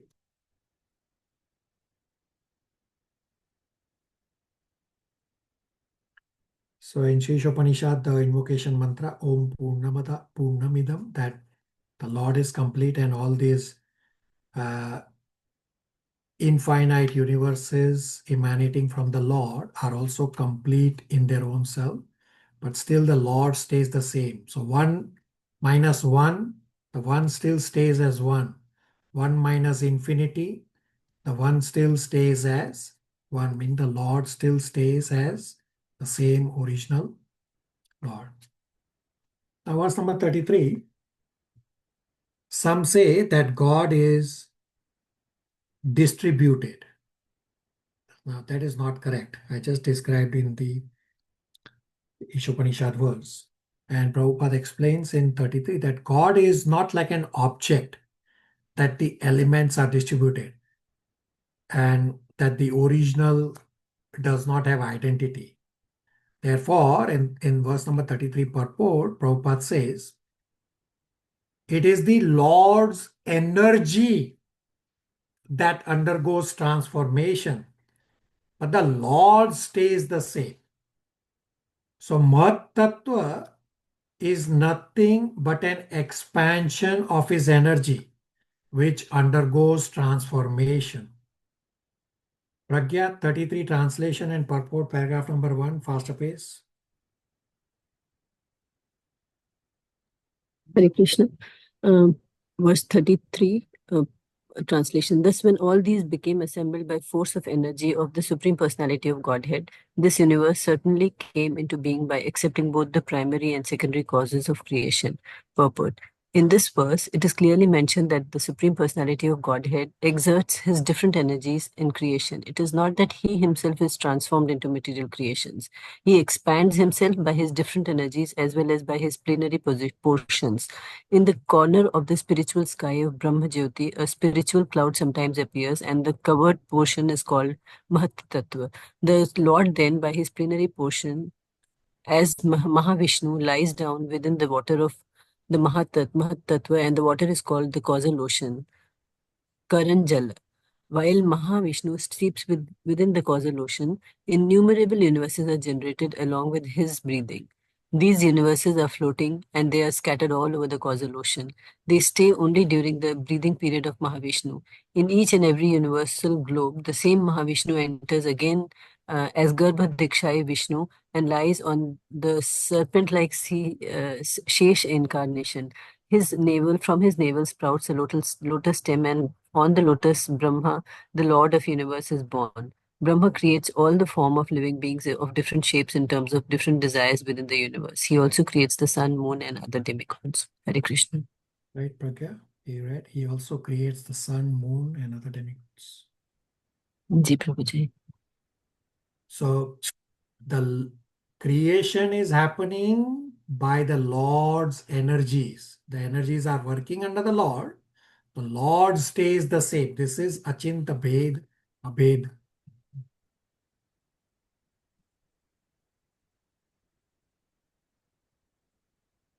And Matan Prabhu's point also, the last line in the purport gets answered further here, that Brahma creates all the 8.4 million forms of the living beings according to their desires within the universe. And then the soul comes in front of Brahmaji, and then Brahmaji matches to one of the 8.4 million. That's what Brahmaji's role is, just to match. Okay, soul, this is your desire. So Brahmaji is omnipotent enough to see the soul's dominant desire from the 8.4 million at least desires. And what is the dominant desire of the soul? And he matches to a particular life form of the 8.4 million life forms. And the soul is then placed into the womb of that particular species, and he takes birth in that particular life form from the womb of a mother. Matan, everybody? And Prabhuji, in this Mahavishnu, Garbhodakshay Vishnu, and Brahma. So didn't get the sequencing, Prabhuji. It's all coming up. It's all coming up in. I'll show you a visual for all of that. So I'll tell you right now that Karnodakshay Vishnu is first created. He creates all these ingredients. Then an egg is formed, which becomes the universe. And that egg, within that egg, Karnodakshay Vishnu expands as Garbhodakshay Vishnu. Then the egg of the universe is starting the creation cycle. And then further, the Garbhodakshay Vishnu expands as Shirodakshay Vishnu, who is Paramatma within all of us. And from the Garbhodakshay Vishnu's navel are lotus sprouts on which Brahma also takes birth. So all that visual is coming up, although I have described some of it in our Bhagavad Gita discussion, which I briefly summarize right now.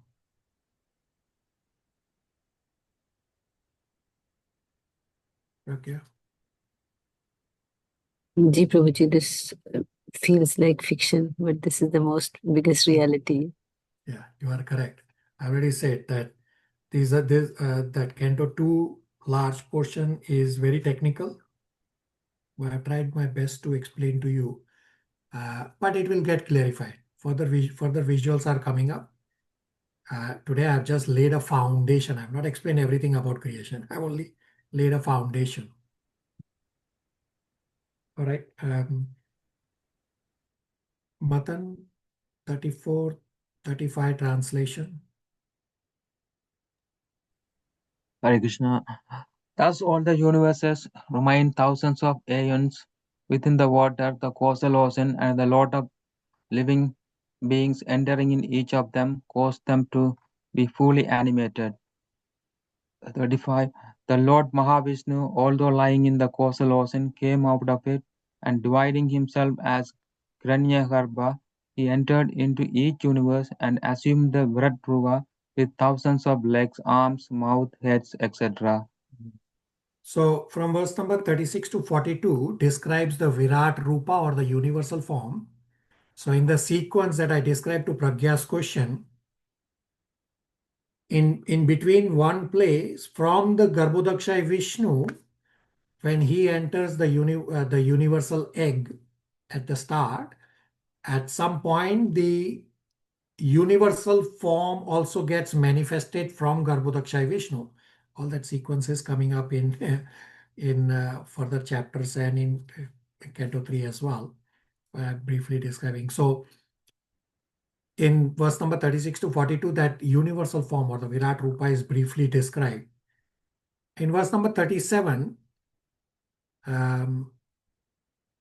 describes about the Varnas and like the universal form in terms of Varnas, and then 38 to 41 describes the universal form in terms of planetary systems. So all these descriptions of universal form in Srimad Bhagavatam are for the sake of meditation of materialistic people to use their imagination towards spirituality. All this discussion about universal form is not important. You all are bhakti yogis. You all already know the original Shyam Sundar form of Krishna for your meditation and devotional service.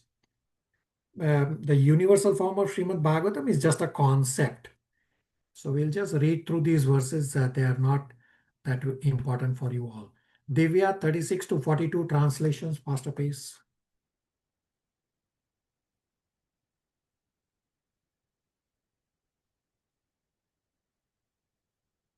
Hare Krishna, text 36. Great philosophers imagine that the complete planetary systems in the universe are displays of the different upper and lower limbs of the universal body of the Lord. Text 37. The Brahmanas represent his mouth, the Kshatriyas his arms, the Vaishyas his thighs, and the Shudras are born of his legs. Text 38. The lower planetary systems up to the limit of the earthly stratum are said to be situated in his legs. The middle planetary systems beginning from Bhuvar Loka are situated in his navel. in the still higher planetary systems occupied by the demigods and highly cultured sages and saints are situated in the chest of the Supreme Lord. From the forefront of the chest up to the neck of the universal form of the Lord are situated the planetary systems named Janaloka and Tapoloka, whereas Satyaloka, the topmost planetary system, is situated on the head of the form. The spiritual planets, however, are eternal. Text 40 to 41. My dear son Narada, know from me that there are 7 lower planetary systems out of the total 14. The first planetary system is known as Atala, is situated on the waist. The second, Vitala, is situated on the thighs. The third, Sutala, is on the knees. The fourth, Talatala, on the shanks. The fifth, Mahatala, on the ankles. And the sixth, Rasatala, on the upper portion of the feet, and the seventh Patala, on the soles of the feet. Thus the Virat form of the Lord is full of all planetary systems. Text 42. Others may divide the whole planetary system into 3 divisions, namely the lower planetary systems on the legs up to Earth, the middle planetary systems on the navel, and the upper planetary systems Swarloka, from the chest to the head of the Supreme Personality. Thus ends the Bhaktivedanta purports of second canto, 5th chapter of Srimad Bhagavatam, entitled The Cause of All Causes. Questions, comments, realizations?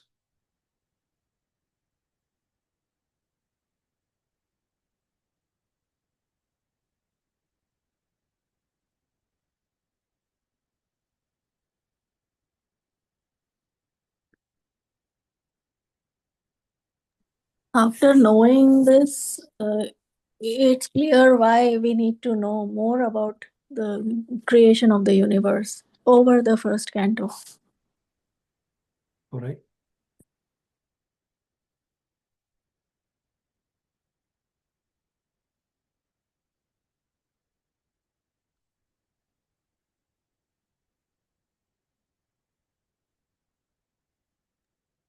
Prabhu, could you explain how sound becomes the first thing a little bit more in depth of creation? It's just a fact. Thank you.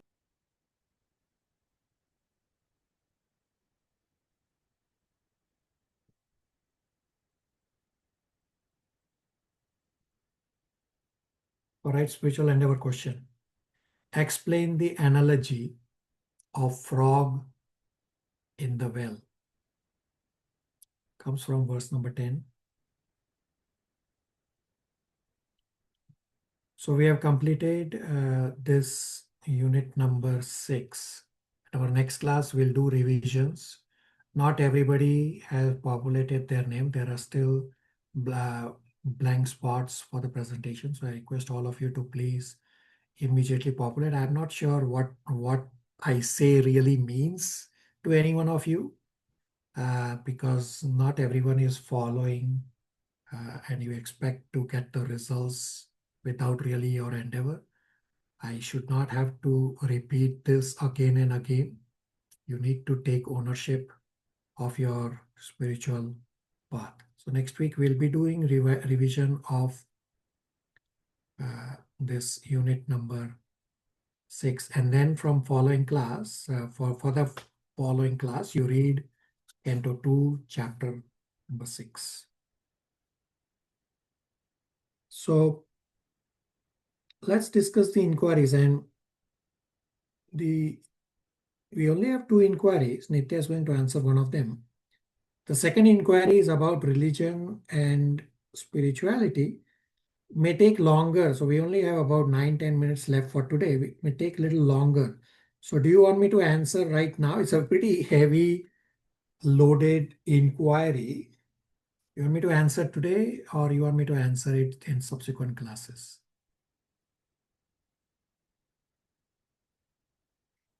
My answer today will have to go a little over.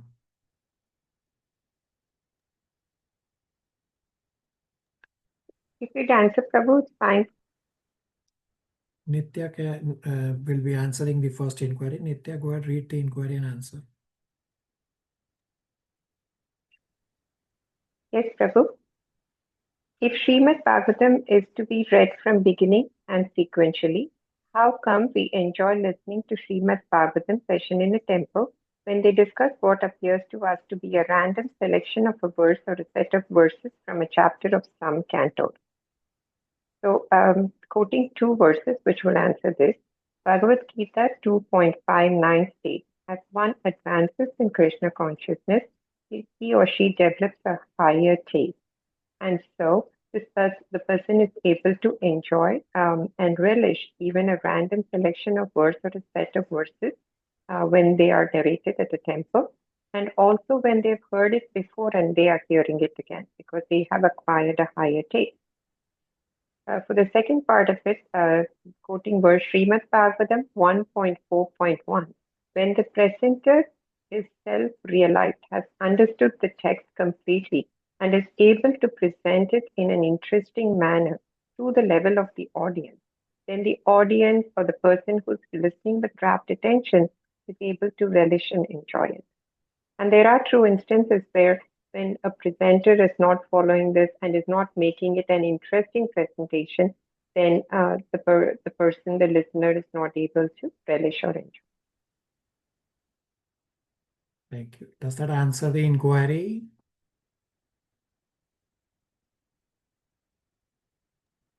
Ji, Prabhuji. Okay, thank you. So this second inquiry, I have undivided attention. Even though one devotee has asked this inquiry, I'm pretty sure many of you have similar inquiries, and you will end up thanking this devotee for asking this inquiry. The question is, how is religion different from devotional activity? So devotional activity is component or a process under spirituality. So essentially, the question is talking about difference between religion and spirituality. And then the further question goes on that what is meant by Parikshit Maharaj giving up religion? Do we connect this to Bhagavad Gita 18.66 where Lord Shri Krishna asks us to give up all religion? So I have undivided attention. We'll go a little over in answering this visual, answering this question with a visual. So here's a visual. So there are two circles, the circle of religion in yellow and the circle of philosophy in green. And then there is a bigger circle of spirituality that includes philosophy and religion. The religion circle can also extend outside of spiritual circle where someone comes to follow some religious path, but he is not spiritual. And similarly, the philosophy circle can also extend outside of spiritual circle where someone comes up with some pseudo philosophy, but that philosophy has nothing to do with the ultimate reality, meaning this is not really a philosophy, rather is some false logic of fools. So you'll notice that I've placed the pseudo philosophy, the false logic of fools in red color because this is incorrect. While the portion of the religion outside spiritual circle is not in red, means religious but not spiritual is not in red because it's a valid path, just a lower path. So in Bhagavad Gita chapter 3, verse number 3, we have discussed religion and philosophy, both are important.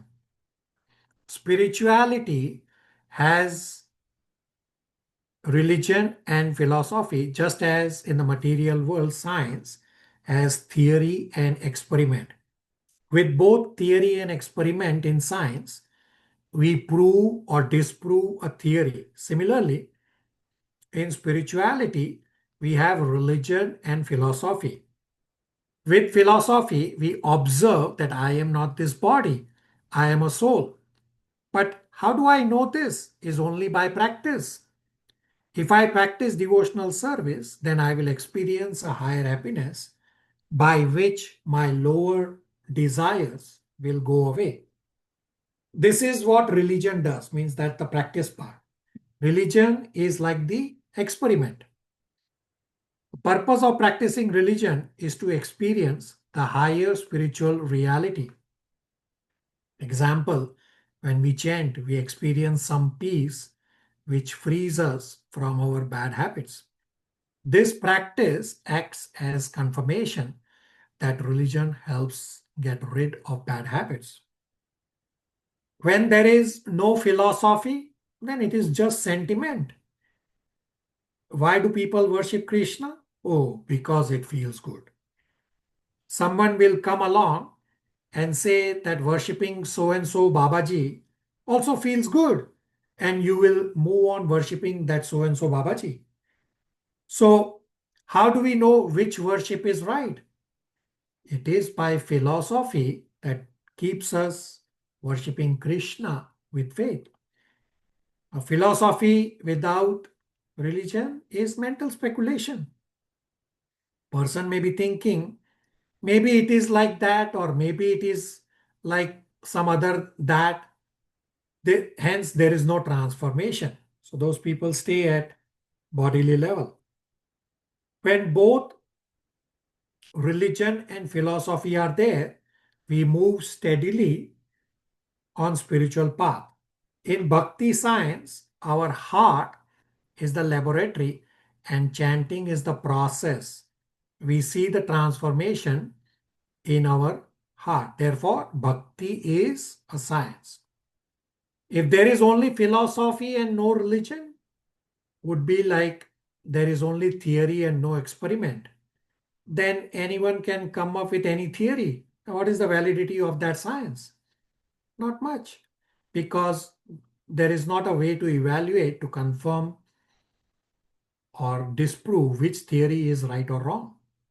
Similarly, there is religion. Religion brings about transformation. So philosophy means theory will remain speculative and unauthoritative if there is no religion. Religion is experiment. On the other hand, if someone simply does experiment, not knowing what the theory is, then it will be pointless in many ways. Similarly, when people do religion ritualistically, there is little benefit, but they don't have conviction why they are doing what they are doing. Therefore, we need a balance of both religion and philosophy. This is what Srila Prabhupada has given us in the morning program as chanting, you take darshan. So this is religion part of Srimad Bhagavatam class. And then comes the Srimad Bhagavatam class, the philosophy. When both religion and philosophy are there, then we move steadily on spiritual path. In bhakti science, our heart is the laboratory and chanting is the process. We see the transformation in our heart. Therefore, bhakti is a science.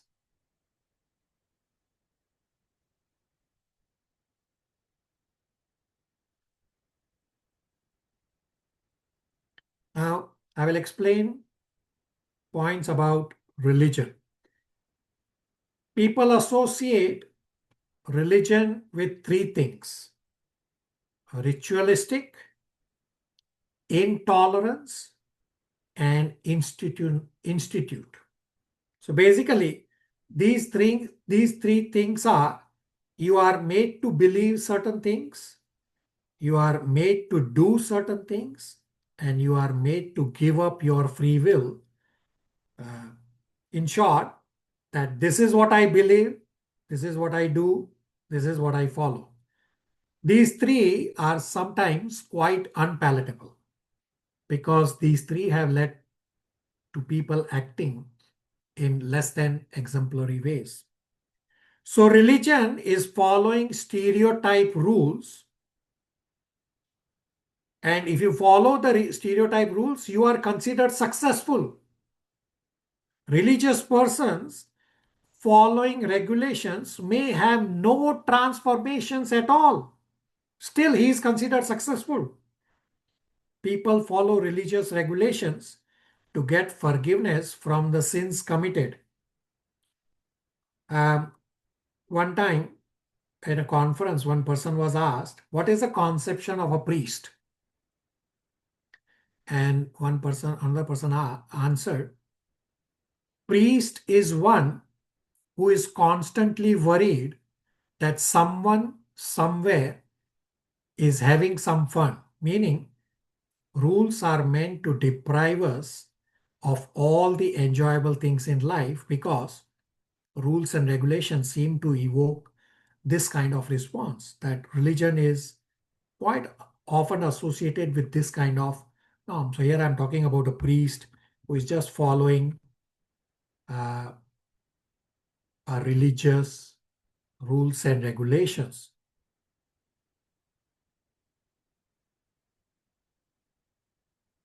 So rules are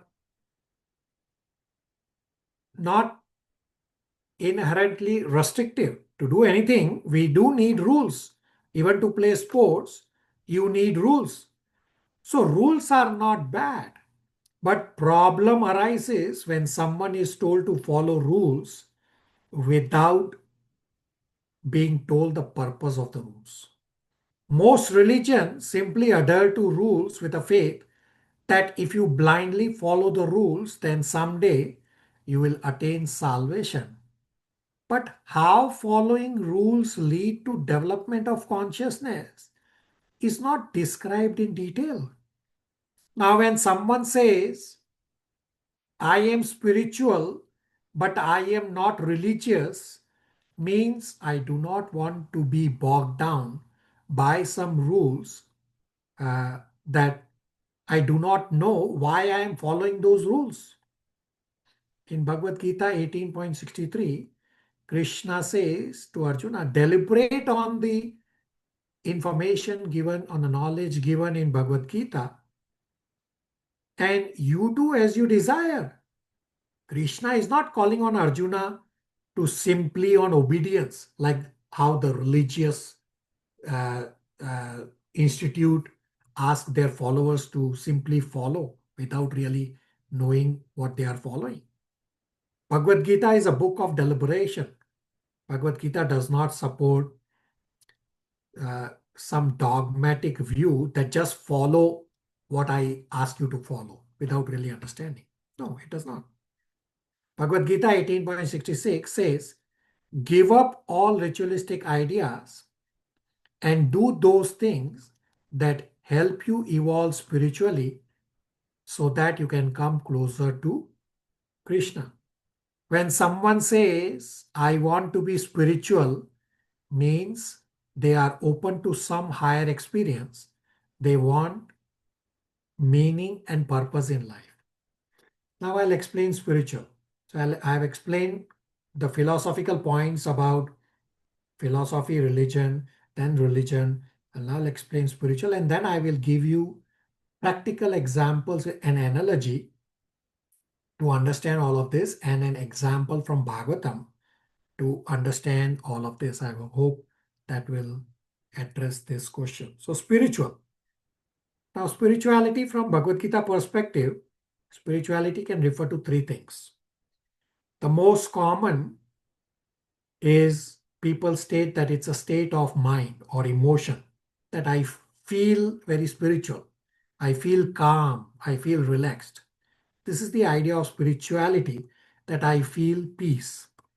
Second is Bhagavad Gita explains that spirituality is not just a state of mind, it is also a level of reality.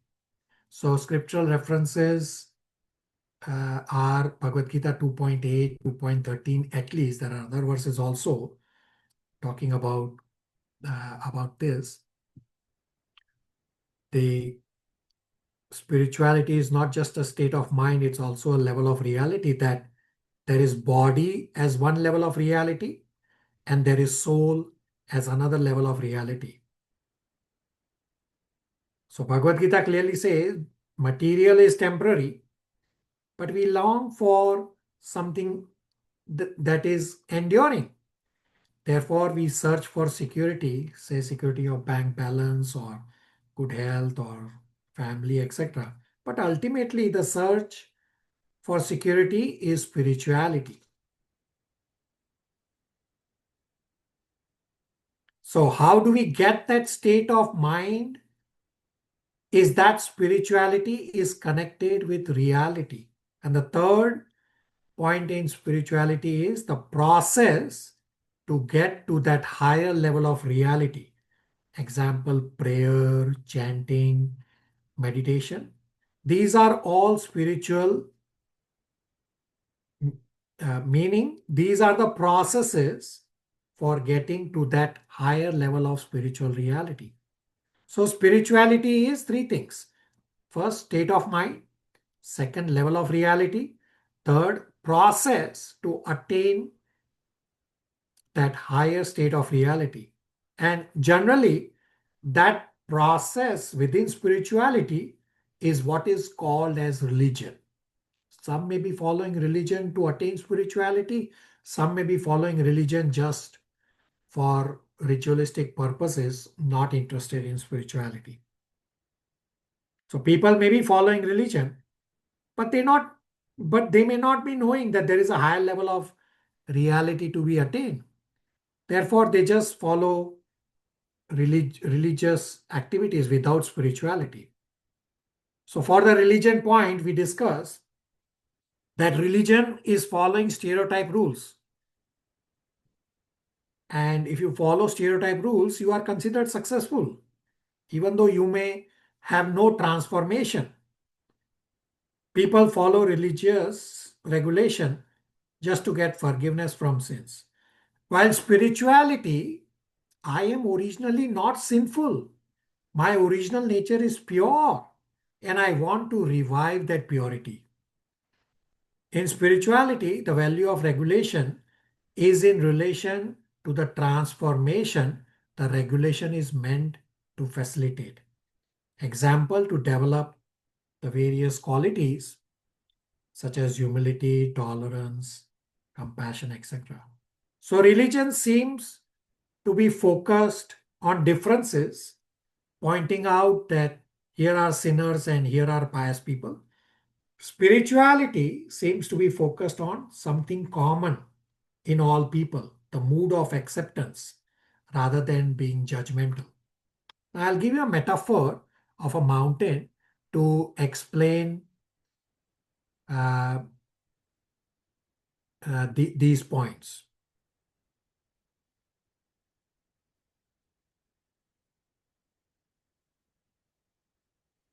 I am at the bottom of a mountain and I'm not able to see the mountain peak properly because there are clouds.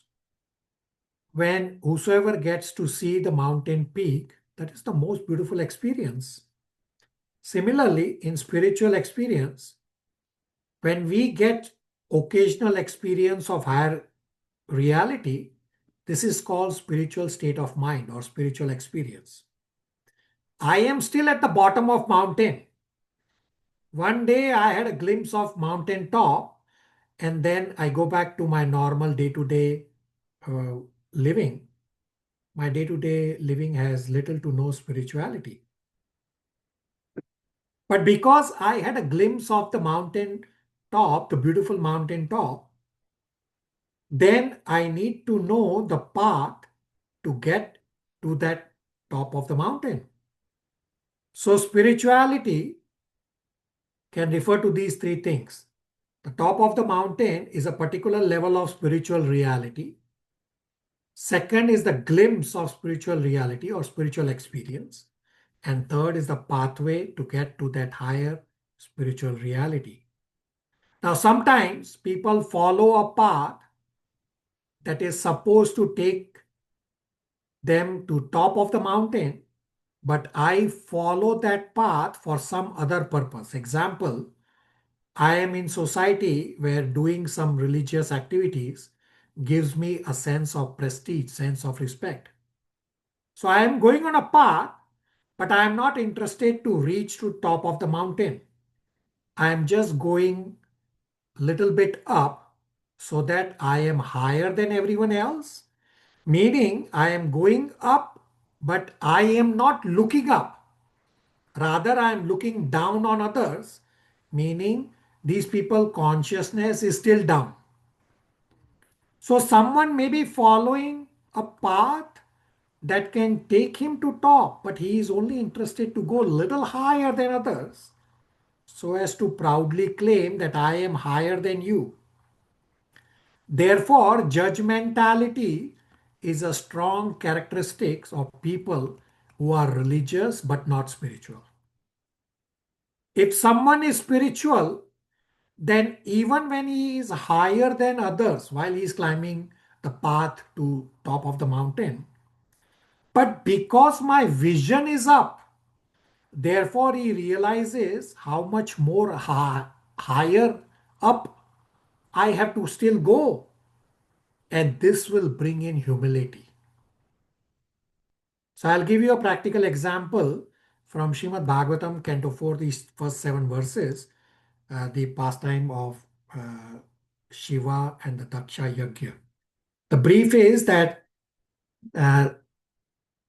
Daksha's daughter Sati is married to Shiva. And in spiritual circles, Shiva's position is higher because Shiva is the greatest Vaishnava, the chaste devotee of the Lord. And Daksha is also Prajapati. Shiva is son-in-law. And there is this big yajna that Daksha is conducting where all the great sages, including Brahmaji, Shiva and other demigods, other personalities are invited. So when Daksha walks into the assembly where this yajna is being performed, Brahmaji and Shiva, they do not stand up. Everybody else stands up to give respect to Daksha. Shiva does not stand up because Shiva's position is greater, but Daksha considered this as insult. That he is my son-in-law, he's supposed to give me respect. So I only briefly described, there are 7 chapters on this. Now, in this example, Shiva is spiritual, but Shiva is not religious. While Daksha is religious, but not spiritual. So Daksha was at religious yajna. That yajna had more of a social import rather than spiritual import. Daksha's yajna was not to direct consciousness to the divine. Rather, the yajna was to show off how prosperous I am. Therefore, I am performing this elaborate yajna. So Daksha was doing to gain respect. But by not getting respect, he got agitated. Daksha was religious since he was doing this fire sacrifice. But Daksha was not spiritual because Daksha was not thinking of the ultimate purpose of fire sacrifice. Now Shiva was not dressed properly for the yajna. Shiva did not follow the proper etiquette. So Shiva did not follow the rules and regulations. Still, Shiva is at a higher level of consciousness. Therefore, Shiva is spiritual, but not religious. While Daksha was religious, but not spiritual. Thank you for tolerating. I'm hoping this answers maybe opens a whole can of worms for you all. Thank you to the devotee who posted this question. Thank you, Thank you. Prabhu. Thank you, Prabhuji, for such a nice answer. It's actually really very difficult to internalize it. We'll have to think about it over and over again and reflect, Prabhuji. Very beautiful. You are answer, correct that I have given you more than a 1 hour lecture in less than 15 minutes. So I've really concentrated the information. It definitely will take you time to digest. All right, last point for today, striking points. We have 5 slides. Take a snapshot, slide number 1.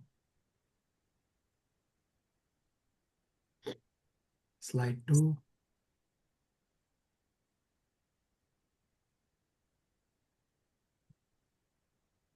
slide 3.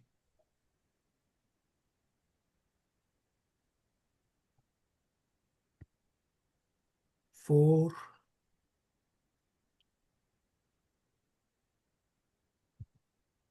And 5.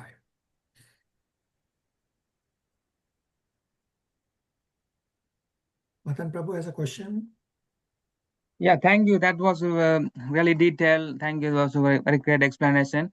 Is Bhagavad Gita is a religion or? Bhagavad Gita is spirituality, is about religion. So I gave you a visual that Bhagavad Gita also has religion and philosophy. Bhagavad Gita also gives you from the visual that I described, there are processes that are not spiritual. So following the karma kandya processes, yeah, they are there in Bhagavad Gita, but they are not spiritual. They don't take you further if you are only doing karma kandya and just stopping it there. Matan? Yeah, and so we have so many religions, Hinduism, Christianity, Islam, so many religions. So in Christianity, they have a holy book, Bible, and Islam holy book is called Quran. In Hinduism, what would be the holy book? Supposed to be Bhagavad Gita, but Hindu people in India, the Hindus, they are not following the duty assigned to them by Sri Chaitanya Mahaprabhu. Therefore, they are looking to Western world to enjoy. And if you actually read the essence of Bhagavad Gita, the essence of Quran, the essence of Bible, essentially the essence is same, to attain love of God. So there is no difference in terms of the essence of all these religions. The processes are different. So the Christianity, the process to pray is different. In Muslim, the process to pray is different. In ISKCON, the process to pray is different. But what's the ultimate essence to attain love of God? Matan? Okay, thank you. Okay. Prabhuji, this regarding Christianity and Islam, what we hear, of course, we have not read Bible, or I have not read Bible or Quran, is that they, like in Quran, they say that if you are not following their way of thinking, then you are kafir and they should be killed. And they have a strong agenda or direction from God or whatever, that you have to convert people to Christianity, convert people to Islam. But in Hinduism, we don't have that, Prabhuji. You are We don't correct. convert people. Yeah, we don't convert people. So in ISKCON also, we don't ask anyone to convert. We just say, you follow spirituality, whatever works for you. And Prabhupada has also said that one time he met a devotee who was Christian. So Prabhupada said, you follow Christianity? Follow Christianity to perfection. You don't need to change. You can do devotional services also. This will help you elevate quickly. And if Prabhupada met someone who was not doing any spirituality, not following any path, then Prabhupada will say, then instead of going to anything and everything, just take up Krishna consciousness, because this is the easier path and that takes you to the highest destination. Prabhuji, but their religion, Christianity and Islam, does not allow them to go beyond their Yeah, so remit. that's a misconception. And the problem I've described multiple times, the problem with other religion is that they don't have purports in their scripture. So Bible, you will see so many Bibles. Ordinary people are writing comments. Arey Baba, but you have 4 defects. The original Bible, what Jesus gave, and the commandment that he gave, people are themselves not following the commandment. One of the commandments says, thou shalt not kill. But they themselves are not following by making up that the soul in human body is different than the soul in the animal body. Therefore, it is okay to kill and eat animal. Well, that is not correct. That's not what Bible says. Bible says, thou shall not kill, period. It's people who have created these interpretations just to satisfy their tongue. So the challenge lies in not authorized purpose. Okay. Ji Prabhuji, I think we should concentrate on our preachings rather than what they do. Yeah, you follow one. So the teachings of other scriptures are also correct. We have discussed this in Bhagavad Gita 18.66, that Krishna says, surrender only unto me. It's not a fanatic statement. Surrender only unto me means surrender to me or to my representatives. And throughout the various millenniums, different representatives have come. So you can follow Christianity properly and you will attain love of God. The challenge is that they don't have authorized purports. They themselves don't follow their commandments properly. Well, then you are not going to get the results. Ji Prabhuji, thank you so much. Thank you all for tolerating almost 30 extra minutes. We'll stop here. Hare Krishna, everybody. Hare Krishna. Thank you, Prabhuji. Hare Krishna. Hare Krishna.